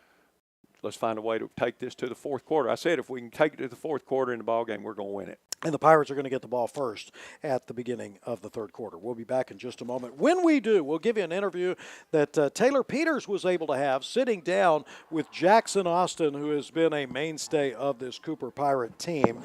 And we'll give you his opinion of what this season has meant for him as he talked to Taylor. We're at halftime. Aledo Bearcats, number 1 in the state, leading 28-17 over the number 13 Cooper Pirates. We'll be back in just a moment on the LCISD Athletics YouTube channel and 100.7 The Score.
live on 100.7 The Score. Memorial Stadium, Joe Golding Field, Cooper Pirates trailing the Aledo Bearcats by a score of 28-17 in this area round of the playoffs. Winner of this one getting to play against the winner of a game that will be played tomorrow between Amarillo High and Red Oak. That game scheduled for 2 o'clock tomorrow afternoon. But this one right here has been it's been everything that we could have hoped it was going to be, Coach, from a fan's perspective. It really has. You've had outstanding play from both teams. Some big, exciting plays, some good, just tough, hard-nosed defense. And, it's everything we wanted it to be, but I would rather be up 28-17, Tommy. But Pirates get the ball, start the second half, and, this will be – and I know I say this all the time, but, this is going to be really the drive that keeps your season alive, I think. If we can drive it down and put some points on the board, even if it's a field goal, and put some points on the board and keep that clock running and get this game to the fourth quarter, Taylor, then we got a shot at them. And I think you manage this game. I think our offense has done a really good job. We did punt once and we fumbled once. And other than that, we scored on all of our drives also. So we moved the ball on them. I don't know what adjustments that Aledo will make. Probably not much. They're pretty just sound and solid, and they just believe in what they do, which is a sign of a really good football team. But we've got a chance, I think, to make some big plays on them, and we really need to.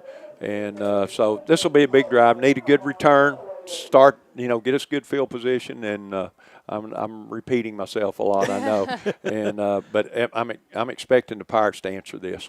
Well, the Pirates, they're going to get the ball first, so they're going to be able to set the tone for sure. Give you an update as to how we got to this point with the Cooper Pirates trailing 17-28 at halftime. Aledo got the ball first. They started it out with a 75-yard drive that went down the field, taking 4 minutes, 19 seconds off the clock to go up 7-0 with 7:41 left in the first half. Devon Keys had his first of 2 touchdowns in this first half to end that drive. Cooper Pirates then drove right back down the field, all the way down to answer the call to the Aledo 20-yard line before turning the ball over with a fumble. That set Aledo up to drive down the field for their second time of the first period. They score on a 5-yard touchdown run once again from Devon Keys. That made the score 14-0 Aledo with 51 seconds left in the first period. However, the Cooper Pirates responding. They're down 2 touchdowns. The first drive of the second quarter goes 60 yards, before being capped off by a 1-yard touchdown by Jaden Hibbler. Pistol formation, ball's at the 1-yard line. Pirates trying to pull within a point, or a touchdown, I should say. Hibbler stretches that ball across the goal line. The Pirates have pulled within 7. And to be able to have the momentum that it takes after the Pirates pulled within 1 touchdown, it continued on the next kickoff. Cub Patton with the surprise onside pooch. Pooch kick, short one. It's an onside. Do the Pirates have it? They do. The Pirates have gotten it. The Pirates have got it at the 25-yard line. Who is it that got this fumble recovery? I'm looking to see who it is, and oh my goodness, Kyler McDowell gives the Pirates a short field, and Big Mo at the 28. So the Pirates wind up having great momentum on this one. They're able to convert that into points, tying the ball game at 14 each. Motion. They give to Hibbler, breaks it across the 10, dances away across the 5, breaks to the outside, touchdown, and the Pirates are within 1 of tying this game with 7:17 left in the first half.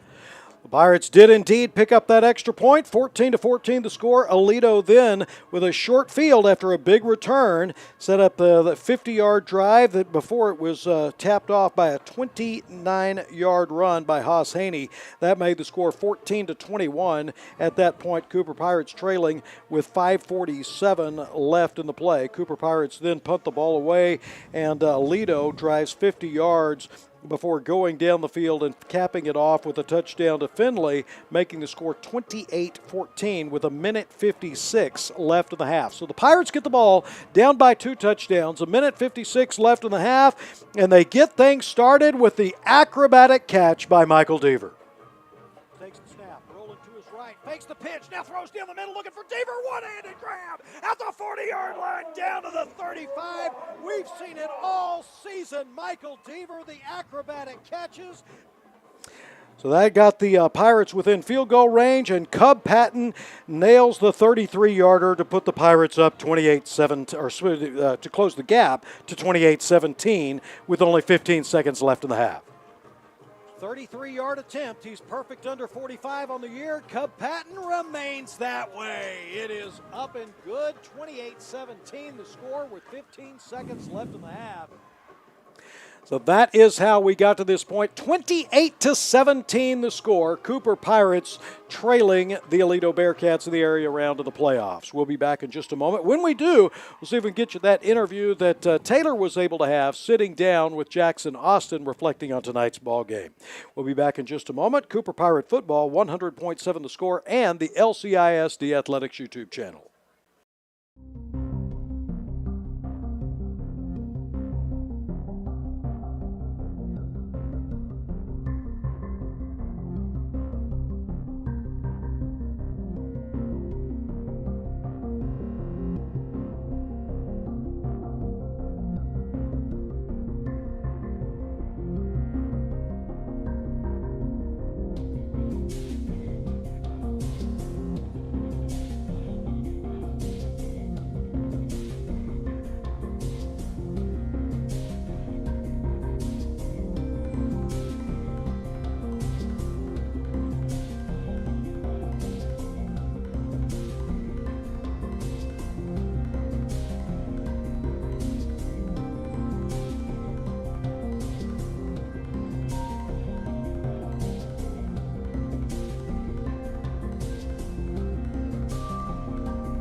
For Lubbock-Cooper Sports. Game on, Pirates.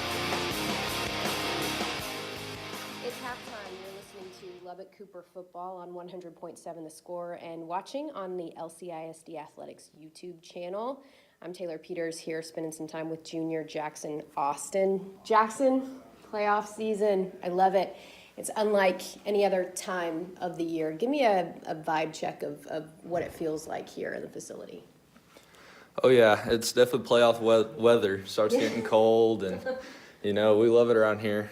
As soon as it comes to winter go home, it's step it up a notch, and everyone gets that around here. It's like a different mentality. Just walking around, you can almost feel it in the air. So You're a name, obviously, that I know that I've said a lot. We've said a lot in the broadcast booth. If you're listening to this right now, you probably know Jackson's name very well too. And I want to kind of go back to just your history in this program. Freshman year, slot receiver. Last year, first year on varsity, you're playing a position that you never played before at running back. This year, they move you back to playing a little bit of slot.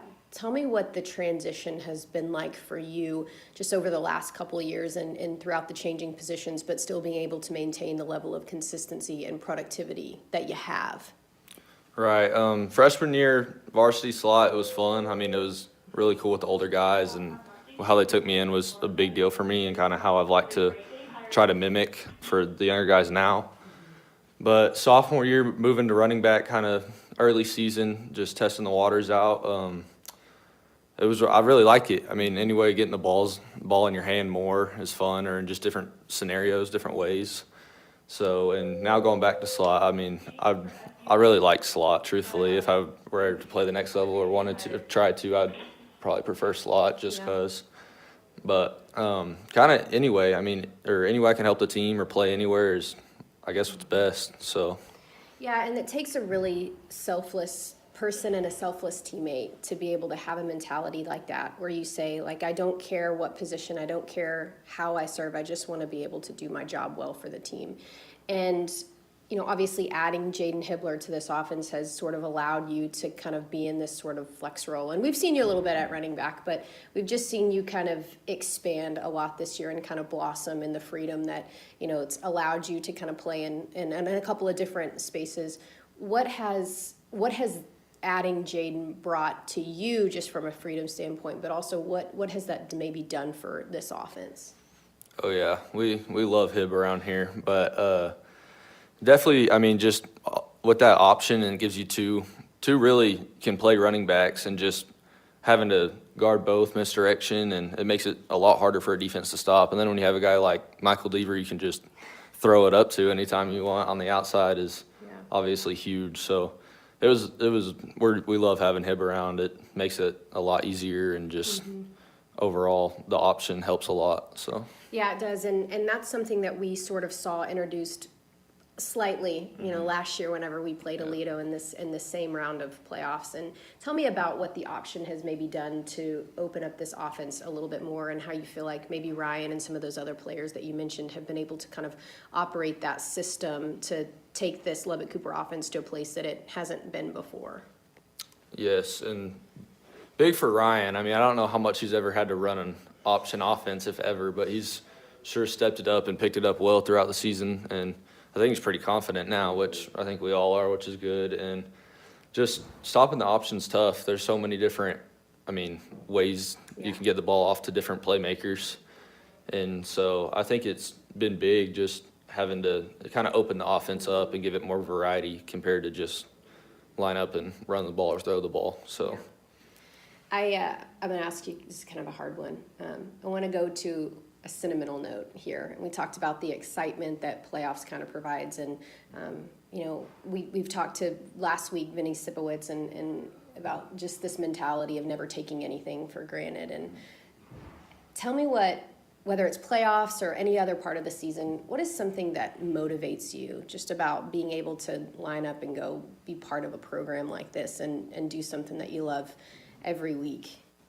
I think I could say not only me, but as a team, that we're trying to prove that it wasn't a fluke the past year. Like, we're just trying to keep this tradition alive and be the Cooper Pirates. I mean, we want it to be where you hear us and you're thinking, it's going to be a tough week. It's going to be a good game, just stuff like that. And that just comes with discipline. And as Coach Harden always says, beat them with discipline. So we like to strive on that and just continue to get better. Thanks so much for your time, Jackson. Appreciate you. You're listening to Lubbock-Cooper Football on 100.7 The Score and the LCISD Athletics YouTube channel.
The Score. Game on, Lubbock.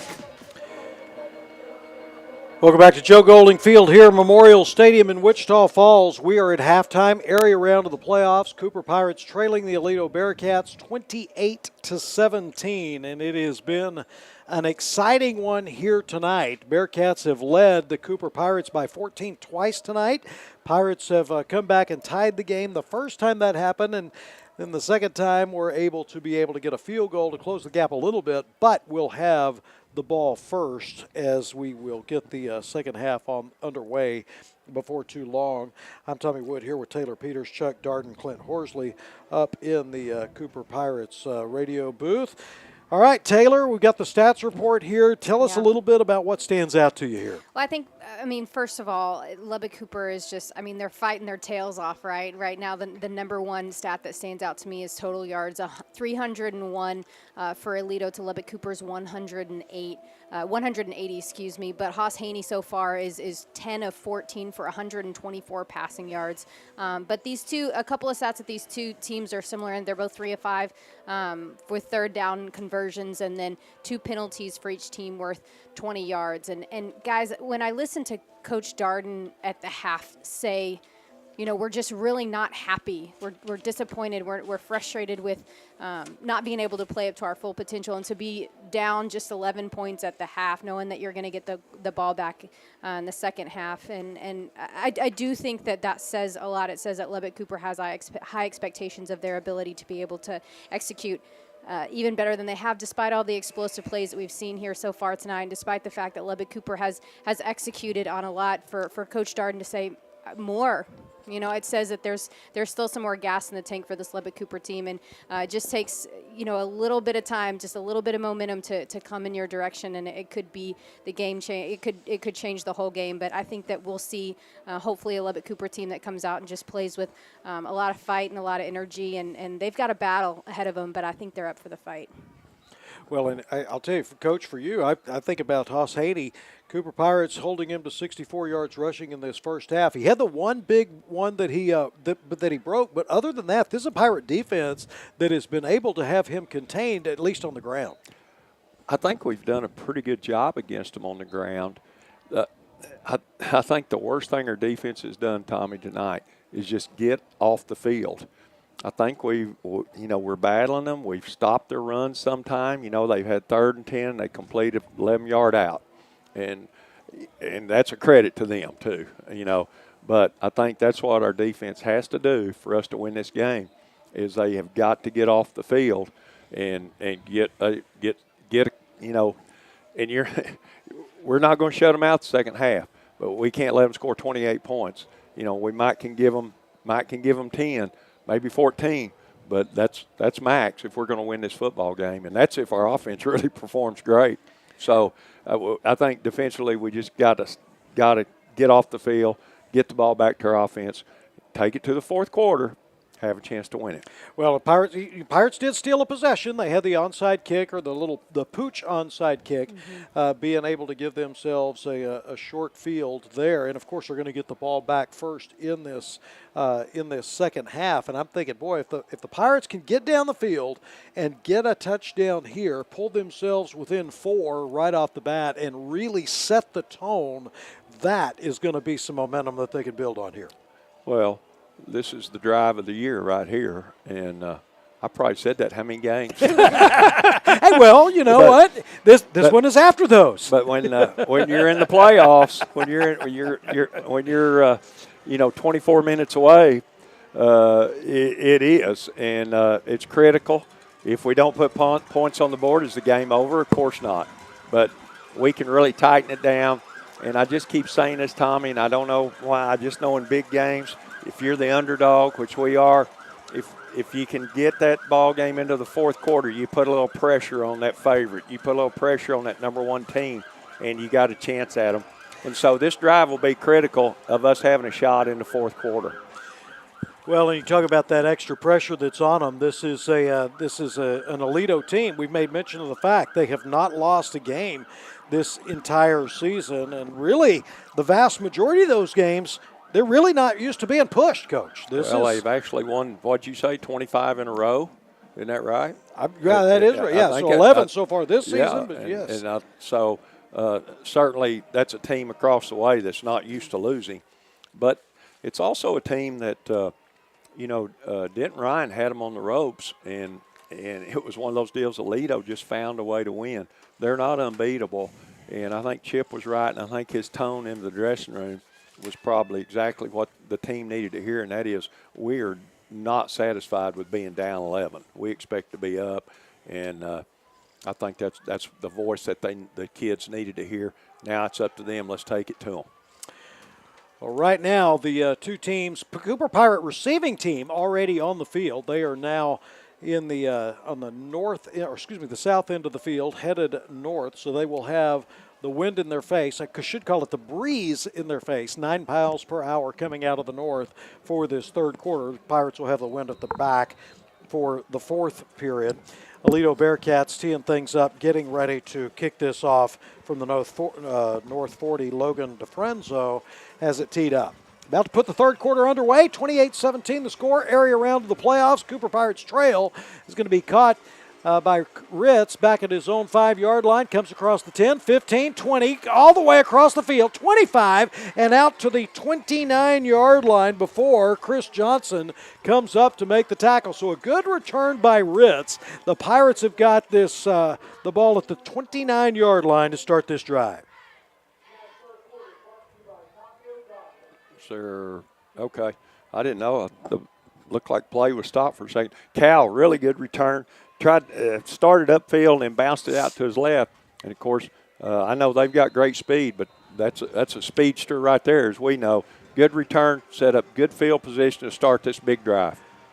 First possession of the third quarter. Pirates trail 28-17. Shotgun formation. First and 10, 29-yard line. Quick getting the ball back to Jackson Austin, who comes up that right hash mark across the 30-yard line out to the 33. Devon Keys makes the tackle. It's second down and 7 with the ball at the 33. Good job just going right back to our basics, running our option. Really nice pitch there by Ryan. He was under a little bit of pressure, put that pitch right on the money, pick up of nearly 5. And that's what we need to be doing is moving that chain. Let's go get this first down. Second, a long 6, maybe a short 7. Ball at the 33-yard line. Shotgun formation, right hash. Hibbler right up that right hash mark across the 35-yard line out to the 36. He's brought down by Jackson Richter, and the Pirates have got third down and 3 at the 36. And boy, I'll tell you what, Holton Hendricks just buried their linebacker right there, and I mean he pancaked him. Great job by Holton. Third and about 4. Talk about Holton Hendricks. He is the 3-star recruit that the Pirates have, of course, headed to Tech next year. Third down and 3. Ball at the 36-yard line. Big third down. Quick pass out to the left side. Deaver got it across the 35. 40. First down and dragged out of bounds at the 41. But Michael Deaver has moved the sticks after Chris Johnson makes the tackle. I'll tell you what, Chris Johnson may have saved a touchdown right there for Aledo. If Michael gets past him, he had a blocker in front of him. It was going to be a foot race, and Michael's not slow himself. Well, I'll tell you what, how close. What do you think? Would the Pirates have gone for it there? Were they not to have picked up the third down conversion in their own territory? We don't have to worry about it because they got it done. First down and 10, ball at the 41.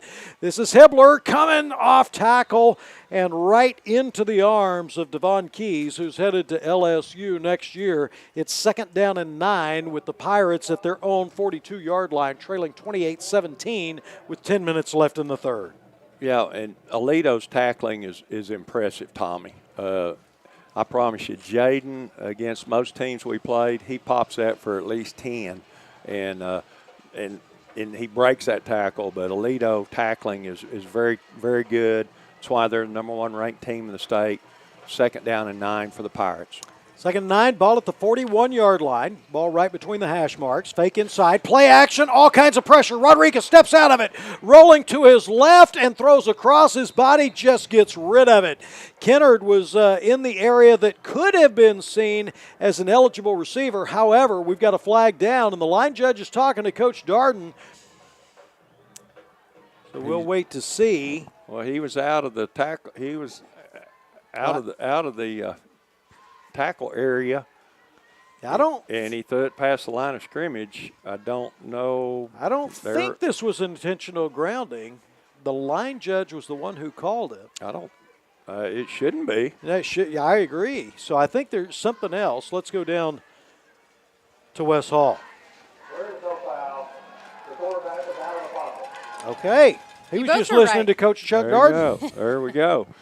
No foul on the play. That's the good part. The bad part is we got 3rd and a long 9, and we need to keep this drive going. 9:25 left in this third quarter.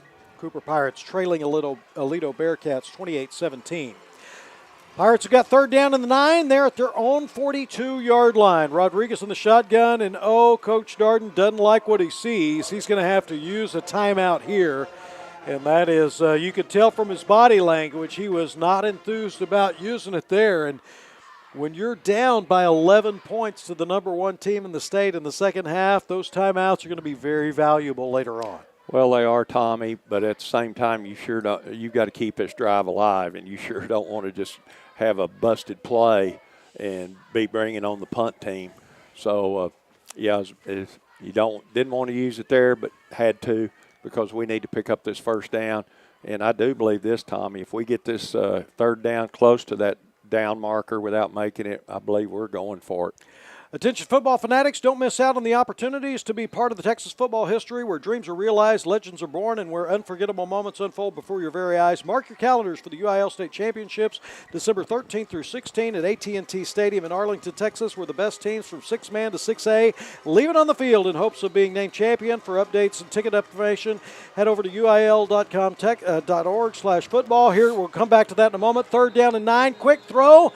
This one is going to be, he is down at the 36-yard line to make it 4th down and long. His knee did hit the ground. That website for tickets is uiltexas.org/football. Again, uiltexas.org/football. And the Pirates will bring on their punting team here, Cub Patton, getting ready to punt this one away. Well, that's the first bad snap we've had all night. It was just low, and then when Ryan gathered it, his knee was on the ground. So Cub Patton, the punter, gets off a beauty here. Fair catch called for back at the 21-yard line there by Gillespie, and that is where Aledo is going to take over. 8:42 left in the third period. Cooper Pirates trailing 28-17. Well, you got to give credit to Aledo's defense. A promising start to the Cooper drive, picked up the first down, moving the chains, and then the Aledo defense stiffened up, had a bad exchange right there on the snap, and forced us to punt. And here's the situation, Tommy. Our defense has got to get us off the field, right? Get off the field right here. So Aledo's got its first drive of the night, starting at their own 21-yard line. 8:42 left in the third period. Cooper Pirates trail 28-17. Pistol formation here for Haney. Fake inside. No, he gave it to him. I believe this is Guillory coming across the 20-yard line out to the 22. A pickup of 1 yard on the play. Cole Stanzioni, leading tackle for the Cooper Pirates, made the tackle. Yeah, Cole, really good job of filling that and being tough right there. Had a blocker on him, made that tackle for about a half a yard. 2nd down and 9. Ball's at the 22-yard line for Aledo. Shotgun formation for Haney. Makes the give inside. Guillory's got room. 1st down and more across the 30 in front of his own bench. 50, 45, 40, 35. Hand battling at the 30. Stays in bounds. 20, 10, 5. Touchdown. Oh, my. That is Ray Guillory. It looked like he was wrangled at about the 35-yard line to go out of bounds. Somehow or other stays in bounds instead. It is a 77-yard touchdown run. Well, just nothing you can say there except he found the hole, got to the outside, and then it was a foot race. We had a couple shots at him, but that's a big, tough running back that's fast, and he took it to the house. So Aledo lining up for their extra point here as they try to extend their lead. Here's the kick. It is up, and it is good. 35-17 the score with 8:01 left in this third quarter. And, Coach, right now, so that's if the Pirates can wind up not allowing that to get into their head and play their game. The game is not out of reach, but they've got to have amnesia. Well, yeah, I mean, we got a lot of time left. That's the first really big play that they have capitalized on in this game, and we've done a really good job of preventing that. Yeah, that hurt. Not a backbreaker, but that hurt. And once again, our offense has got to answer immediately and quickly.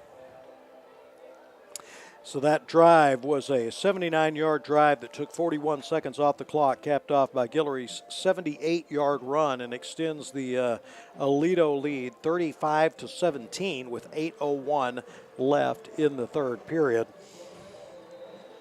As Cole Crawford gets ready to kick this one off and put it into play. Cooper Pirates needing to get that momentum back. Yes, sir. Guillory kicking from left to right on your radio dial. This one is going to be fielded by Deaver back at his own 4-yard line. Comes across the 10, 15, 20. Breaks it across the 25. Oh, the ball is loose. He's scrambling for it. The Pirates are going to get it. I believe that was Hibbler jumping on it. Indeed it was. And the Pirates avoid near disaster there as they are in their own territory. Pirate drive here is going to start at the 28-yard line, I believe. We'll see where they actually mark it. Tommy, if Michael doesn't get that ball stripped, he's on his feet with, I think, Aledo had their kicker and maybe one other person to prevent him from scoring. Boy, would that have been big. But still a good return by Michael. And a good hustle play by Jaden Hibbler of following up and not giving up on play and recovering that fumble. They'll mark it at the 27. Pirates start this drive, 1st and 10 at their own 27, trailing 35-17, 7:47 left in the third period. Pistol formation here. Rodriguez fakes to the outside, pulls it down to run it himself as he comes up that right hash mark. Maybe picks up about 2 yards or so on the play out to the 29-yard line or so. Decker Sanders made the play. Well, once again, Aledo kind of strung out the option, and Michael did exactly what he needed to do. He just tucked it and didn't try to make a pitch that was not, if he did, it was not going to be good at all, and kept us alive. We need to move the chains. Deaver and Austin are out wide to the left side. 2nd down and 9, 27-yard line. Here's the give inside. Hibbler breaks it across the 35, 40, 45. Fakes his way, a shoulder. Stiff arm at the 50, 45, 40. Lowers his shoulder at the 35 in front of the Aledo bench at the 34-yard line. Chris Johnson made the tackle, but Jaden Hibbler has given the Pirates new life as they mark it at the 25, and the Pirates have got a fresh set of downs in Aledo territory. There was the big run by Jaden that we needed.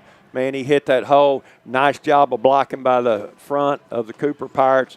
Jaden made a quick move, and I like how he finished that run off right there. I know their secondary is big and fast, but he delivered as much punishment as he took. 1st down and 10 for the Pirates, 35-yard line of Aledo. Here's the fake inside, and Rodriguez has his foot slip out from under him for the second time tonight. He'll lose a yard on the play. Devon Keys makes the tackle. It's 2nd down and 11 at the 36. Yeah, and Ryan read that right. He just took it. And like you said, Tommy, he's had 2 or 3 plays where he just I don't know if it's that turf is, well, nobody else is slipping around, but Ryan has had a little bit of a footing problem there. 6:05 left in the third period. Aledo leads 35-17, area round of the playoffs. Shotgun formation here for the Cooper Pirates, 2nd down and 11, Aledo 36-yard line. Marcinkowski goes in motion to be the tight end on the left side. They'll run behind him. Jackson Austin cuts it up inside behind Grayson Hubbard and takes out to the 30-yard line to make it 3rd down and 3. Devon Keys made the play. Yeah, I think it's going to be about 3rd and 5, Tommy. Good run by Jackson. We unbalanced this left side. He gets it, kind of gives that sweep look, and then it's a cutback. And he found his seam. Good job by the offensive front again. Those guys are battling hard up front. I've been proud of that offensive line all year. Makai Garman, the left tackle over there as well when he ran off. Castrubi comes off the field. Kennard comes in.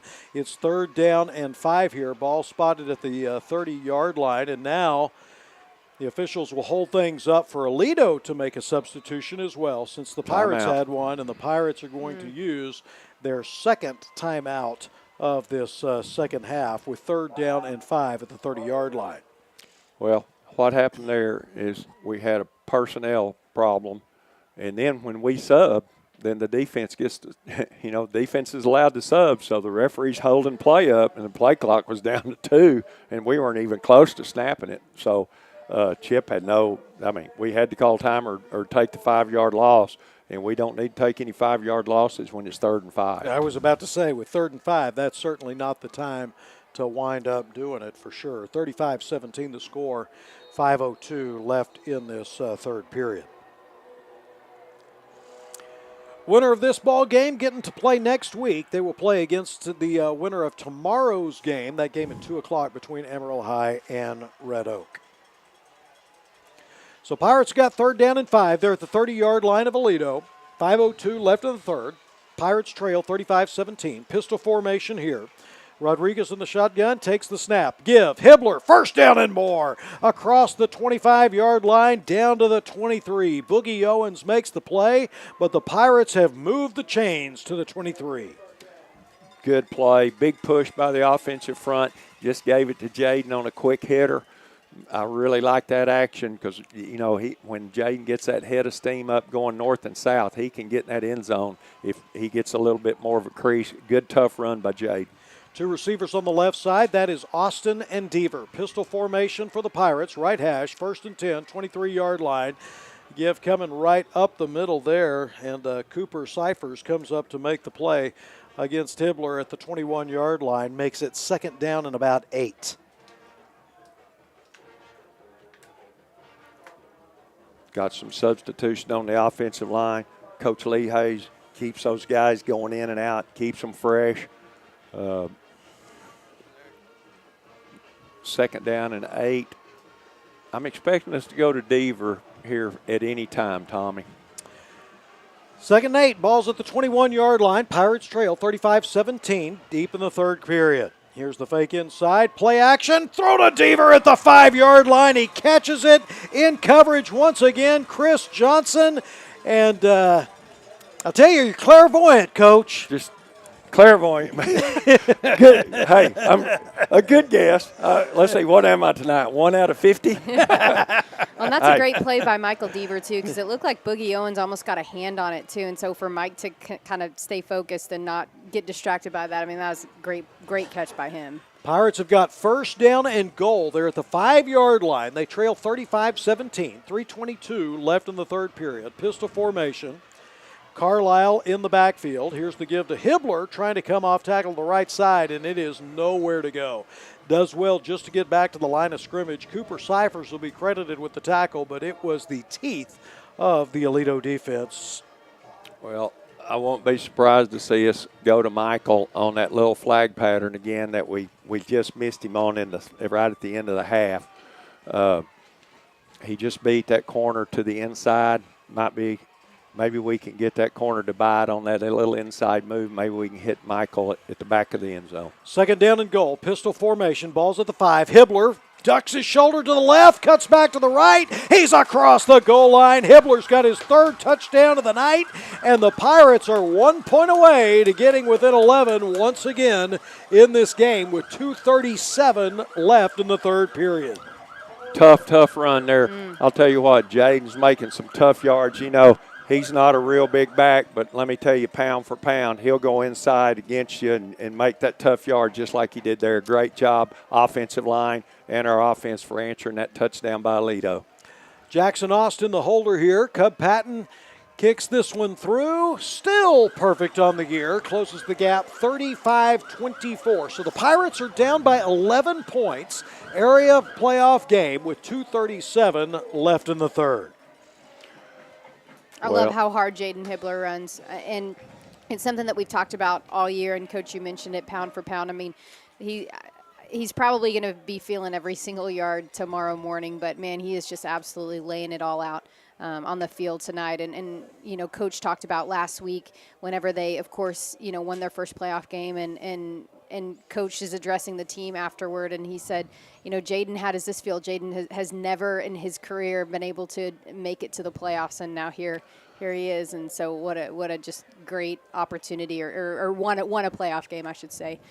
So just a young man who has brought a lot to this Lubbock-Cooper team. Well, and that was a huge drive because remember that Aledo had just gone up 35-17, and the Pirates come back and respond rather than having their heads down, close this gap to within 11. Short pooch kip once again, fielded at the 22-yard line. This time it's going to be returned by Gillespie. Comes out of bounds right in front of the Pirates bench at the 32-yard line. Preston Jones comes up to make the play. And Aledo will start out at their own 31, leading 35-24, 2:34 left in the third. Defense has just got to rise up. Our defense, Tommy, I think has played great football all year. Tonight's by far the biggest task that they've had to tackle all year. But, you know, just give us a stop right here, and I think our offense can get it a little bit closer. Patrick Daniels in the ball game here for instead of Guillory. It is first down and 10 for Aledo. They're at their own 31-yard line. Here's the give. Patrick Daniels stretching it out around the left side, and Cole Stanzioni says, not over here, buddy. It's a loss of a yard, second down and 11 at the 30-yard line. Yeah, Cole ran right through that stiff arm, did a great job of being physical there.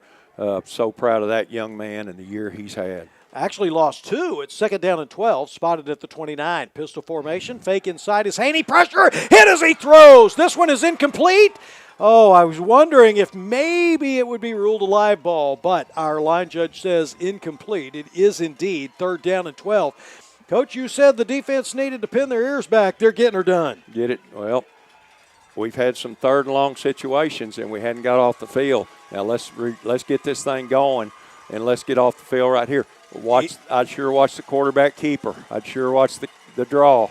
Ian Maneely's pressure got the Pirate fans back into it. Third down and 12 for Aledo. They're at their own 29. Straight drop back as Haney throws down the field. Upskeller knocks it away. He leads the team and passes batted out, and he gets this one too. Aledo is going to be forced to punt with 2 minutes left in the third, leading 35-24, and the Pirates are getting it back. That's called a 3-and-out, baby. That's a 3-and-out, baby, right there, and that's the first one we've had tonight.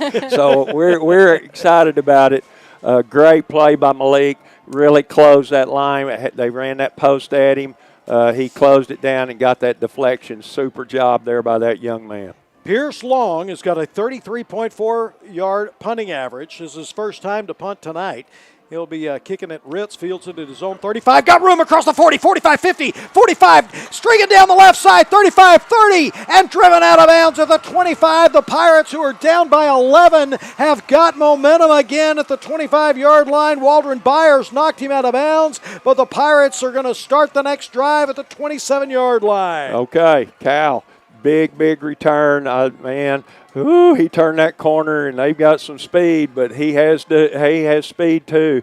And the Pirates have great field position at the, Tommy, I'm sorry, 25. 25 is where they're gonna put it. Sorry, 25.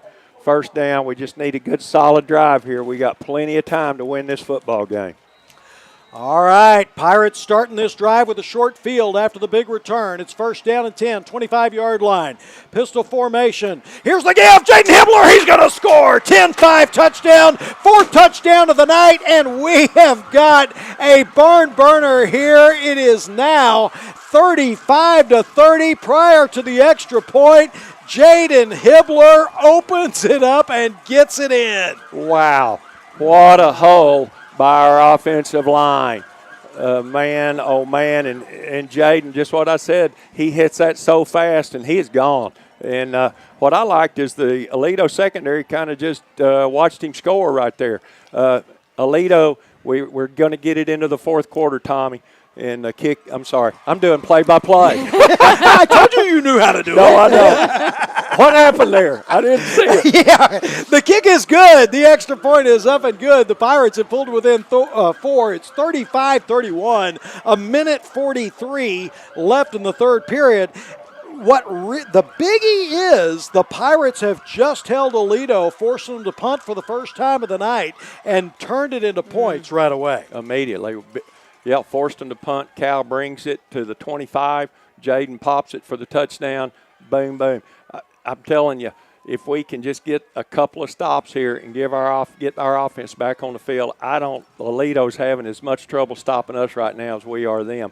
I think which defense gets a stop or two is going to be the victor in this ball game. Oh, my. And if you're Aledo, you're not used to teams being this close to you late in the ball game. 35-31, 143 left in the third. Pirates kicking this one away on the area round of the playoffs, fielded at the 22-yard line once again. Gillespie is knocked out of bounds right at the 32-yard line. Looked like a replay of before. Preston Jones made the play. I'll actually say it's out to the 35-yard line, so a little bit further than what I was expecting. Yeah, good return right there. And that was Gillespie. He just got it, man. He went, I'm going, and which is what you have to do on that pooch kick. We had some good pursuit by our kickoff team, but he just made a good, tough run. Here we go. Yep, so Ray Guillory coming back into the ballgame. He was not in for the last series. 1st and 10 for Aledo. They're at their own 35-yard line, right hash, 137 left in the third. Pirates trailing 31-35. Haney fakes it inside, keeps it himself across the 45-50, stiff arm, and down into Pirate territory at the 48-yard line. Siona Vea made the tackle at the 48, but Haney has moved the sticks to Pirate territory. Well, by watching Aledo, the few times I've watched them, when they get in critical situations, they're going to get that ball to the playmakers, and Haney's one of them. The running back's the other. So I would venture to say you're going to see a dose of those two young men right now. 35-31. Cooper Pirates trail Aledo Bearcats, the number 1 team in the state. 1st down and 10 for Aledo, 48-yard line. The fake to Guillory. Haney keeps it himself, runs into his own man at the left hash, but able to keep his feet, regain composure, picks up about 10 yards on the play, very close to the first down marker. Indeed, he got it at the 38. Hayden Barrett makes the play. I don't think Aledo's going to get any fancy at all on this drive. I don't think they can afford to, and I think they know that. I think it's going to be Haney and number 9, Guillory. 1st and 10, ball at the 38-yard line. Aledo trying to extend their lead. They lead by 4 at the moment. Here's the give to Guillory. Comes through the middle of the field behind his center, Alex Arana, right guard Carter Campbell, and Peyton Williams on the left side. Picks up about 8 yards on the play out to the 30 before Hudson Cross makes it the tackle. It's 2nd down and 2. I think it's going to take it to the 4th quarter, and Tommy, I said if we're in this game going into the 4th, we got a chance to win it. We're down by 4. Headed to the 4th, 35-31. Back in a moment, Cooper Pirate Football, 100.7 the score in the LCISD Athletics YouTube channel.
The Lubbock-Cooper Pirates live on 100.7 the score. Welcome back to Ray Golding Field Memorial Stadium, Wichita Falls area round of the playoffs. Number 13 Cooper Pirates playing against the number 1 ranked Aledo Bearcats. The Bearcats lead 35-31. Defending state champions have got 2nd down and 2 at the 30-yard line of the Pirates. Here's the give coming around the left side, caught for a loss. That was Guillory trying to stretch it to the left side. Hayden Barrett makes the tackle for a 1-yard loss, and Aledo has got 3rd down and 3 at the 31. Great pursuit right there. Guillory just, he's good at hitting inside and then bouncing out with his speed. And, he's a big young man. He's hard to bring down 101, and we did so. 3rd and 3, Tommy. Aledo has, on 3rd down, they've done a lot of throwing to the sideline. It's 3rd down and 3, and now Aledo will use its first timeout of the second half. Cooper Pirates have got 1 left. They've used 2 of theirs. Now Bearcats have got 2. There's 11:18 left in the game, and the Cooper Pirates trailing 35-31. Defense is on the field. Aledo's got 3rd down and 3 at the 31. Huge 3rd and 3. Well, I'm just looking at the stands tonight, and the Cooper Pirate fans are up going crazy, and the Aledo stands look like they're in a little bit of shock, if you want to know the truth. And I just hope their team gets in a little bit of shock. I hope that feeds into their team a little bit, Tommy. We were talking, Aledo had some turnovers last week, and, man, they played just clean as they could be tonight. Maybe there's one in store. Maybe there's one out there. My goodness gracious. This is, as much as everybody was looking forward to tonight's game, it has had everything that it would have promised to be. You couldn't ask to be in a better situation if you're the Lubbock-Cooper Pirates right now. I mean, Chip said we just want to put ourselves in a position to be able to compete late. And look, here they are right now.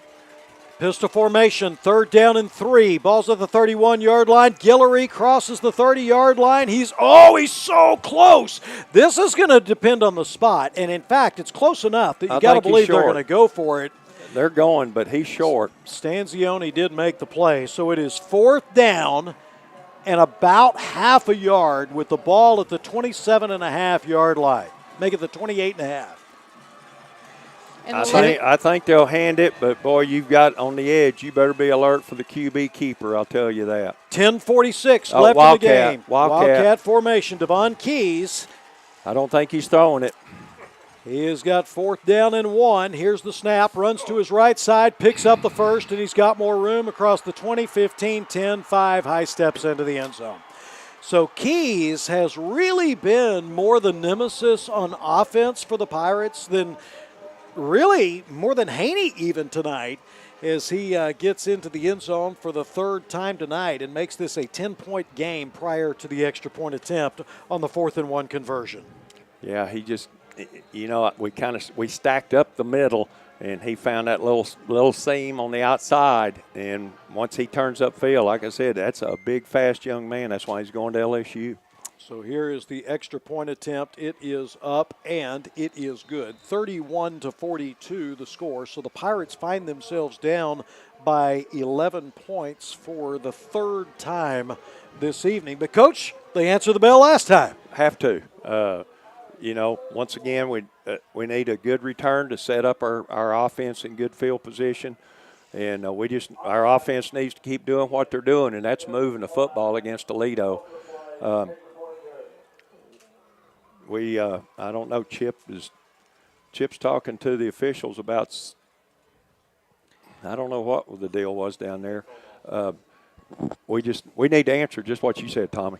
It's a 65-yard drive. Devon Keys scoring on the 4th and 1 conversion from 29 yards out. And that makes the score 31-42 with 10 minutes, 31 seconds left in this game. Pirates about to get the ball back as they'll receive this kick. And it is, just each of these two teams trading blows at the moment. They really are. Aledo is just so good offensively. They just have weapons across the board, a big, tough offensive line. They're just hard to stop, Tommy, and our defense is battling like crazy. But we're right in the game. We're in the fourth quarter. Let's tighten this thing up. Here is the kickoff. Once again, this is going to be a short one. It's going to be fielded back at the 14-yard line, make it the 15 by Hibbler. Runs out to the Aledo bench, crosses the 25-yard line, and goes out of bounds at the 28 at the hands of Jaden Powell-Willis, and this is where the Pirates will take over at the 28. Good return by Jaden. Gave us good field position. So we'll get this drive set up for you here. 28-yard line. Their own 28-yard line is where the Pirates find themselves. It's first down and 10. Ball's in the left hash. 10:25 left in the game. Cooper Pirates trail the number 1 rated Aledo Bearcats 42-31. Area round of the playoffs. Pistol formation. Turn around. Faked it. Here's the option play coming around the right side. Got some room. 35-40. And this is out to the 44-yard line. Making the play is Jaden Kennard picking up the first down. Devon Keys makes the tackle, but the Pirates have moved the sticks to the 44. Beautiful option work. And, you know, this option hurt Aledo in the second half last year. Of course, we were way behind at that time. And you know, man, I just really like what Cooper's doing offensively tonight against a really, really good defense. First and 10 for the Pirates. They're at their own 44-yard line. Shotgun formation here for Rodriguez. Takes the snap. Here's the give. Hibbler breaks it to the outside. 50, 45, 40. Hops over. Oh, my goodness gracious. Tries to jump over a defender. He's done it twice this year. Almost clears him. He still moves the sticks down to the 37. Chris Johnson, 6'1", almost got hurdled. And the Pirates have got a first down at the 38. Wow. Yeah, Jaden went airborne right there, and he didn't quite get up high enough, but, man, what a great effort. He was trying to get in that end zone, and if he gets over him, he's in the end zone.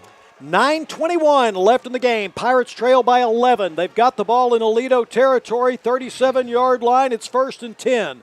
Pirates make a substitution, so Aledo does it as well.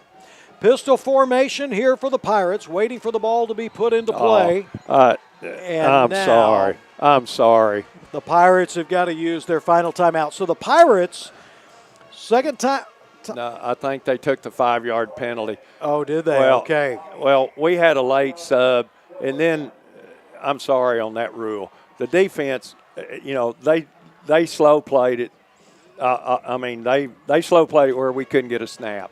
And I'm sorry, you know, if you got a play clock, I think the officials, there's got to be some rule change where the offense can snap it with 2 seconds or something.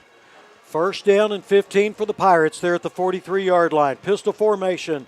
This is Carlisle hitting the backfield, and oh no, Rodriguez pulled it out himself to try to run the option coming around the right side, but he is tackled in the backfield. A loss of an extra 2 yards on the play. Devon Keys makes the tackle. It's now second down and about, it looks like 17 or so for the Pirates at the 45.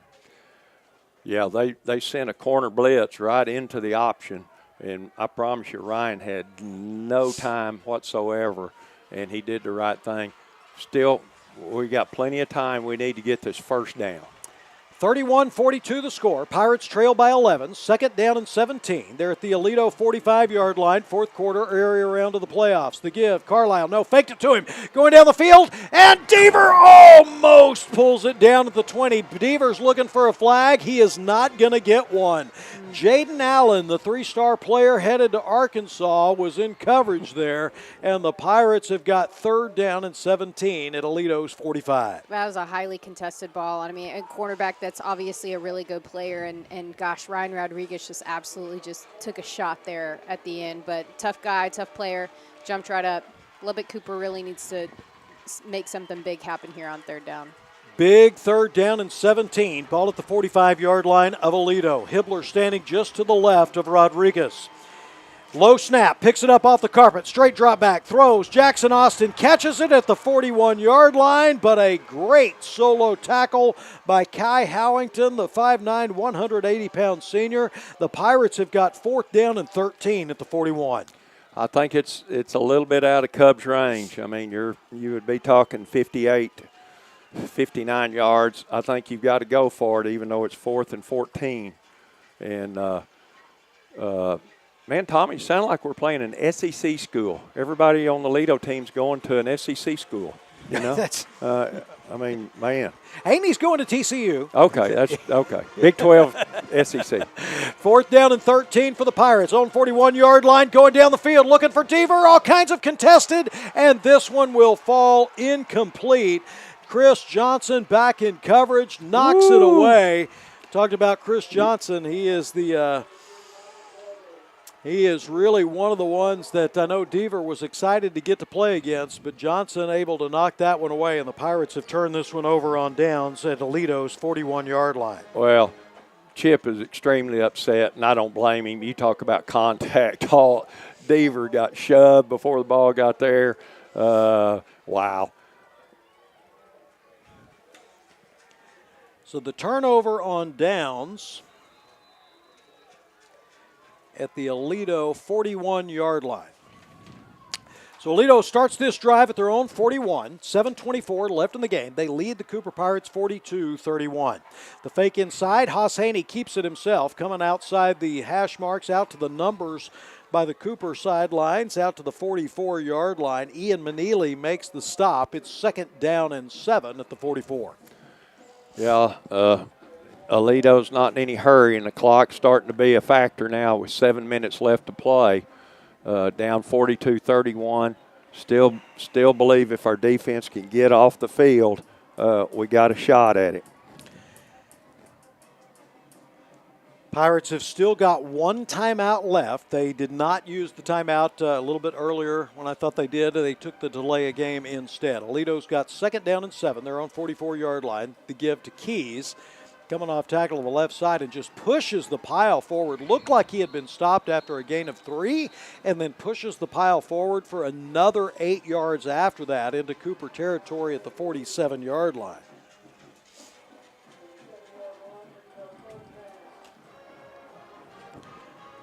Pirates really needing a stop here. 6:19 left in this game, and Aledo leading 42-31. Well, we have to have it. Of course, Aledo is going to run the play clock down inside of 10 seconds every possession. It's just nearly, Tommy, a point. We can't allow them to have another 1st down. 1st down and 10, 47-yard line here. Here's the snap. Haney runs to the right side. Oh, my goodness gracious. No flags. He goes outside across the 40-yard line and down to the 37. Oh. So Callan Ritz makes the tackle, but that is holding. That's what it is. Oh, my word. 7-yard pickup out to the 40. We literally got tackled out there. 5:46 left in this game. Cooper Pirates trail by 11. Aledo's got it at the 40-yard line. I have 2 receivers out to the left side, 1 to the right. Haas Haney in the shotgun. Here's the snap. The fake to Guillory. No, they gave it to Guillory.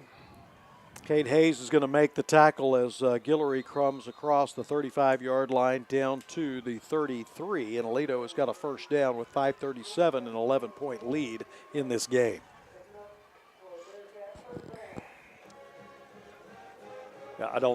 Tommy, I don't think you're going to see anybody for Aledo touch the ball other than the quarterback and the running back at this situation. But, boy, they're hard to stop. They've got a good offensive line in front of them. Man, Cooper defense, those guys have fought all night long. But, boy, that's a juggernaut of an offense they're going against. The team that put the ball on the ground 5 times last week, Cooper's looking for that right now. 1st down and 10 at the 33. Quick throw out to the left side. Clarkson catches it, ducks one defender, crosses the 30-yard line and out to the 28. Cole Stanzioni comes over to make the tackle. It is now 2nd down and 3 with the ball at the 26-yard line. Well, just as sure as I said they wouldn't, anyone else would touch it, they threw the quick screen. I know the Cooper coaching staff is just very upset about some pretty blatant holding calls, but that's how it is. 4:27 as the clock continues to tick. 2nd down and 3 here with the ball at the 27-yard line. Here's the snap. The give to Guillory, coming off tackle on the right side. Stacked up right away at the line of scrimmage. Now he'll push the pile forward 1 yard to the 25. Jackson Sewell gets credited with the tackle. It's 3rd down and 2.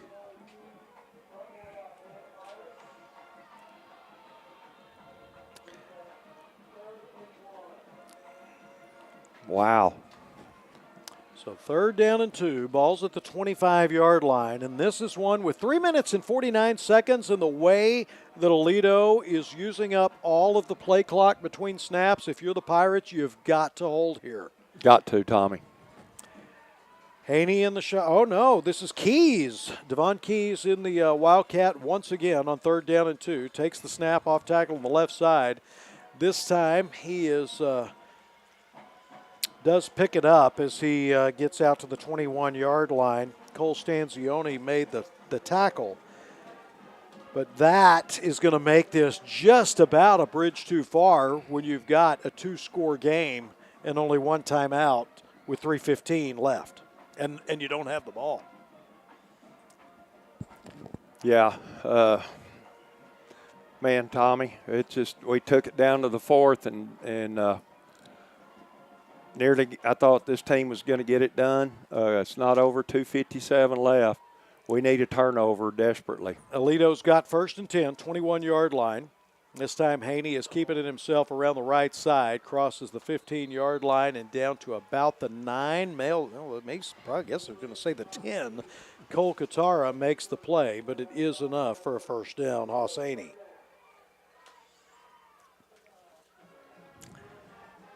So 1st down and goal for Aledo. They're at the 10-yard line, 2:33 left in the game, and the way that they are using the clock, it is save a fumble.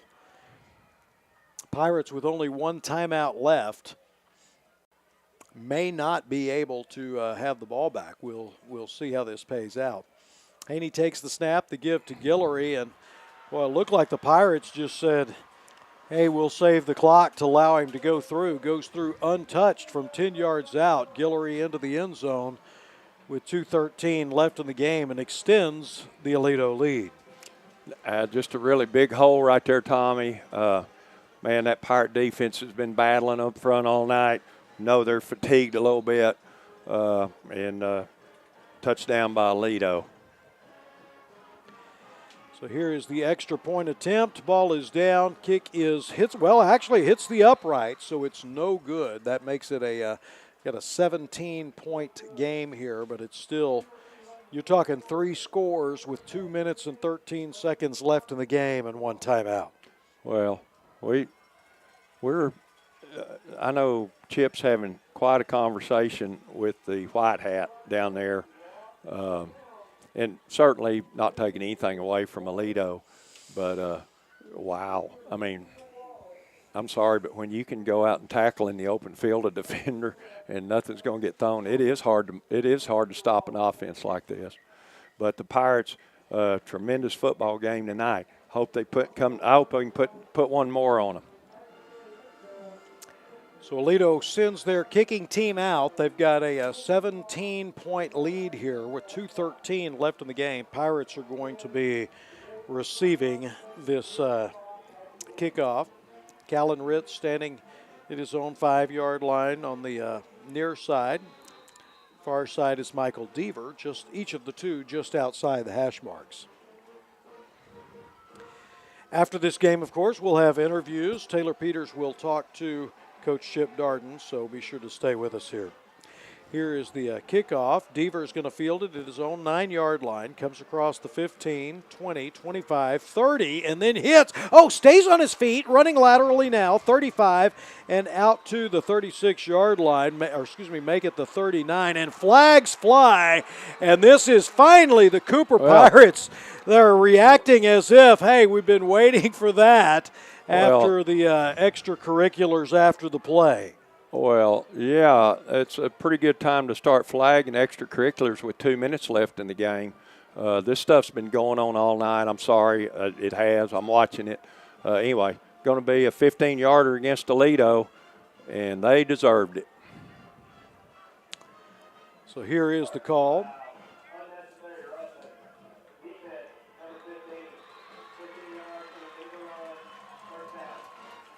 I think the Cooper Pirate crowd kind of agrees with me, Tommy. I don't know. Well, I was just looking at the celebration from the Cooper players. Like they were in disbelief on the call.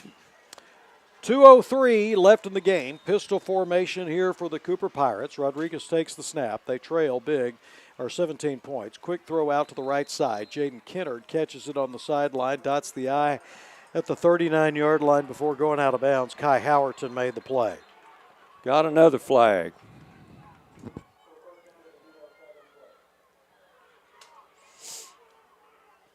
So we'll wait to see what this one is. This is in the Pirate backfield. It's going to be a personal foul.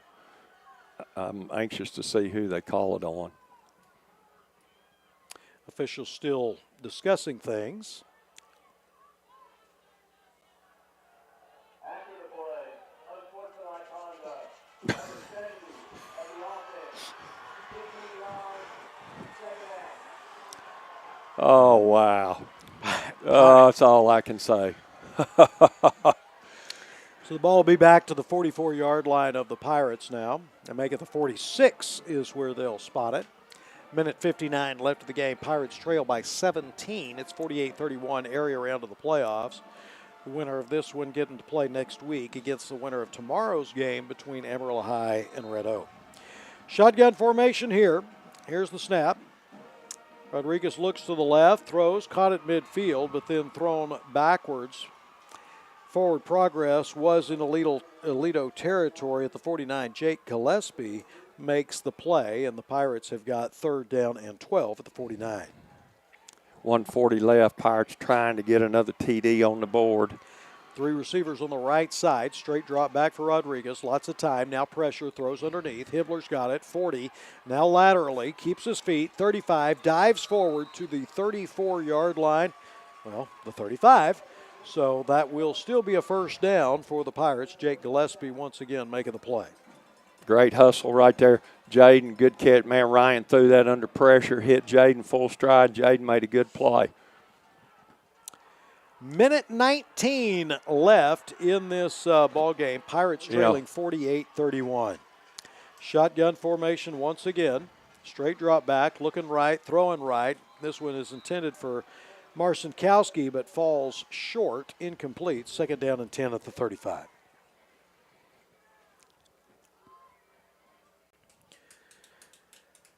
Well, Coach, nobody is ever ready for the season to end. There's 64 teams that make the playoffs. Only one of them gets to win the last game of the season, but nobody is ready for it to end with a minute 7 left and a 17-point deficit. Well, Tommy, somebody's got to beat this Aledo team. I just hate that we had to play them in the 2nd round. Straight drop back here. 2nd down and 10, looking for Deaver, overthrows him this one. Oh, and this time Deaver gets the interference call. So the Pirates will have a 1st down, but it'll be down the 25-yard line, and with a minute left and a 17-point deficit. Well, I'm not going to say anything, Tommy.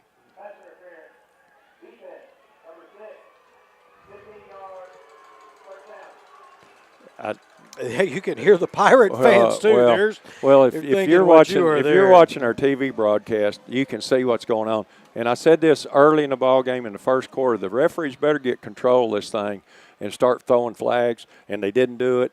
And so you're seeing all kinds of things happening on the field that shouldn't be happening right now, and very disappointing. 48-31 the score, 1:01 left in the game. Rodriguez has got it, 1st and 10 at the 20-yard line, looking for the goal line, and broken up. Pass was intended for Deaver, and this is once again Chris Johnson who knocks it loose, and that makes it bats it away before it gets to Deaver. That makes it 2nd down and 10 at the 20.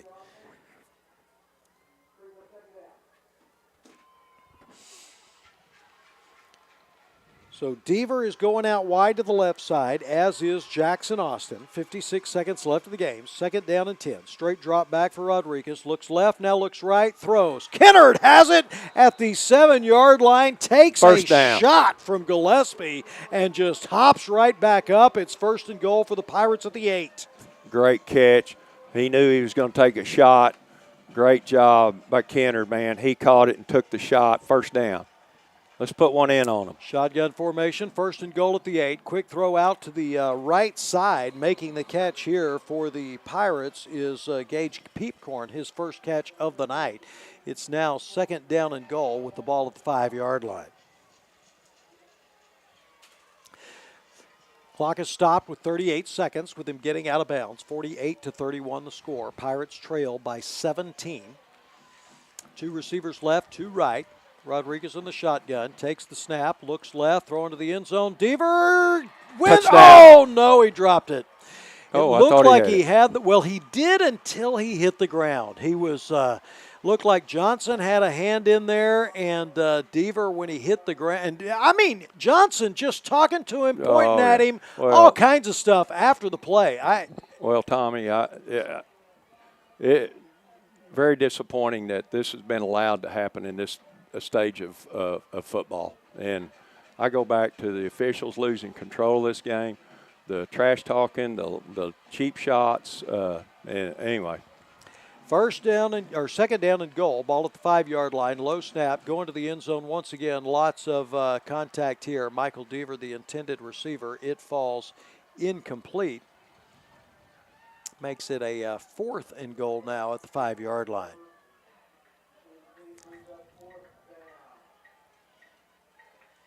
.28 seconds left in the game. This will be chances very, very good that this will be the last offensive play of the Cooper Pirates season. They trail 48-31 with 28 seconds. 4th down and goal. They're at the 5-yard line. Empty backfield here for Rodriguez. 2 receivers left, 1 right. Sends a man in motion to the right side. Swings it out to him, and that was Hibbler, who is hit as soon as he catches it right at the 8-yard line. And now flags fly long. Oh, we got 2 separate unsportsmanlike conduct penalties. Now, we don't know who they're against, but they flew at different times. Each of the 2 were definitely the trajectory of unsportsmanlike conduct. Unsportsmanlike conduct, number 70 of the offense. He has disqualified himself by rule. Turnover on down. 1st down, Aledo.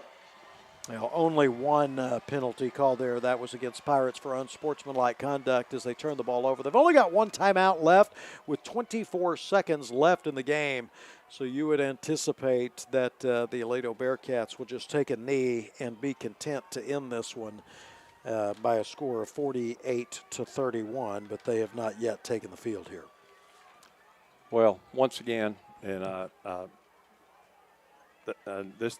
When you start getting this stuff going on, that's when officials did not take control of this ball game early, and I'm sorry, but it's not good. So Aledo is in their victory formation. They take the snap, kneel on the ball with 22 seconds. The Pirates have got a timeout. Assuming they choose not to use it, that will be the final play of this game. 31-48 is going to be the final, and the Aledo Bearcats are headed to the 3rd round of the playoffs. Cooper Pirates wind up ending their season here tonight with an overall record of 8-4. Aledo goes to 12-0 on the season. We'll be back in just a moment. When we do, we'll give you an interview. I'm sure Taylor will be having Coach Chip Darden talking a little bit about this season, give you a wrap-up of this season for the Cooper Pirates as they go down tonight to the Aledo Bearcats by a score of 48-31. We'll be back in just a moment. Cooper Pirate Football, 100.7 The Score, and the LCISD Athletics YouTube channel.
100.7 The Score is your home for Lubbock-Cooper sports. Game on, Pirates.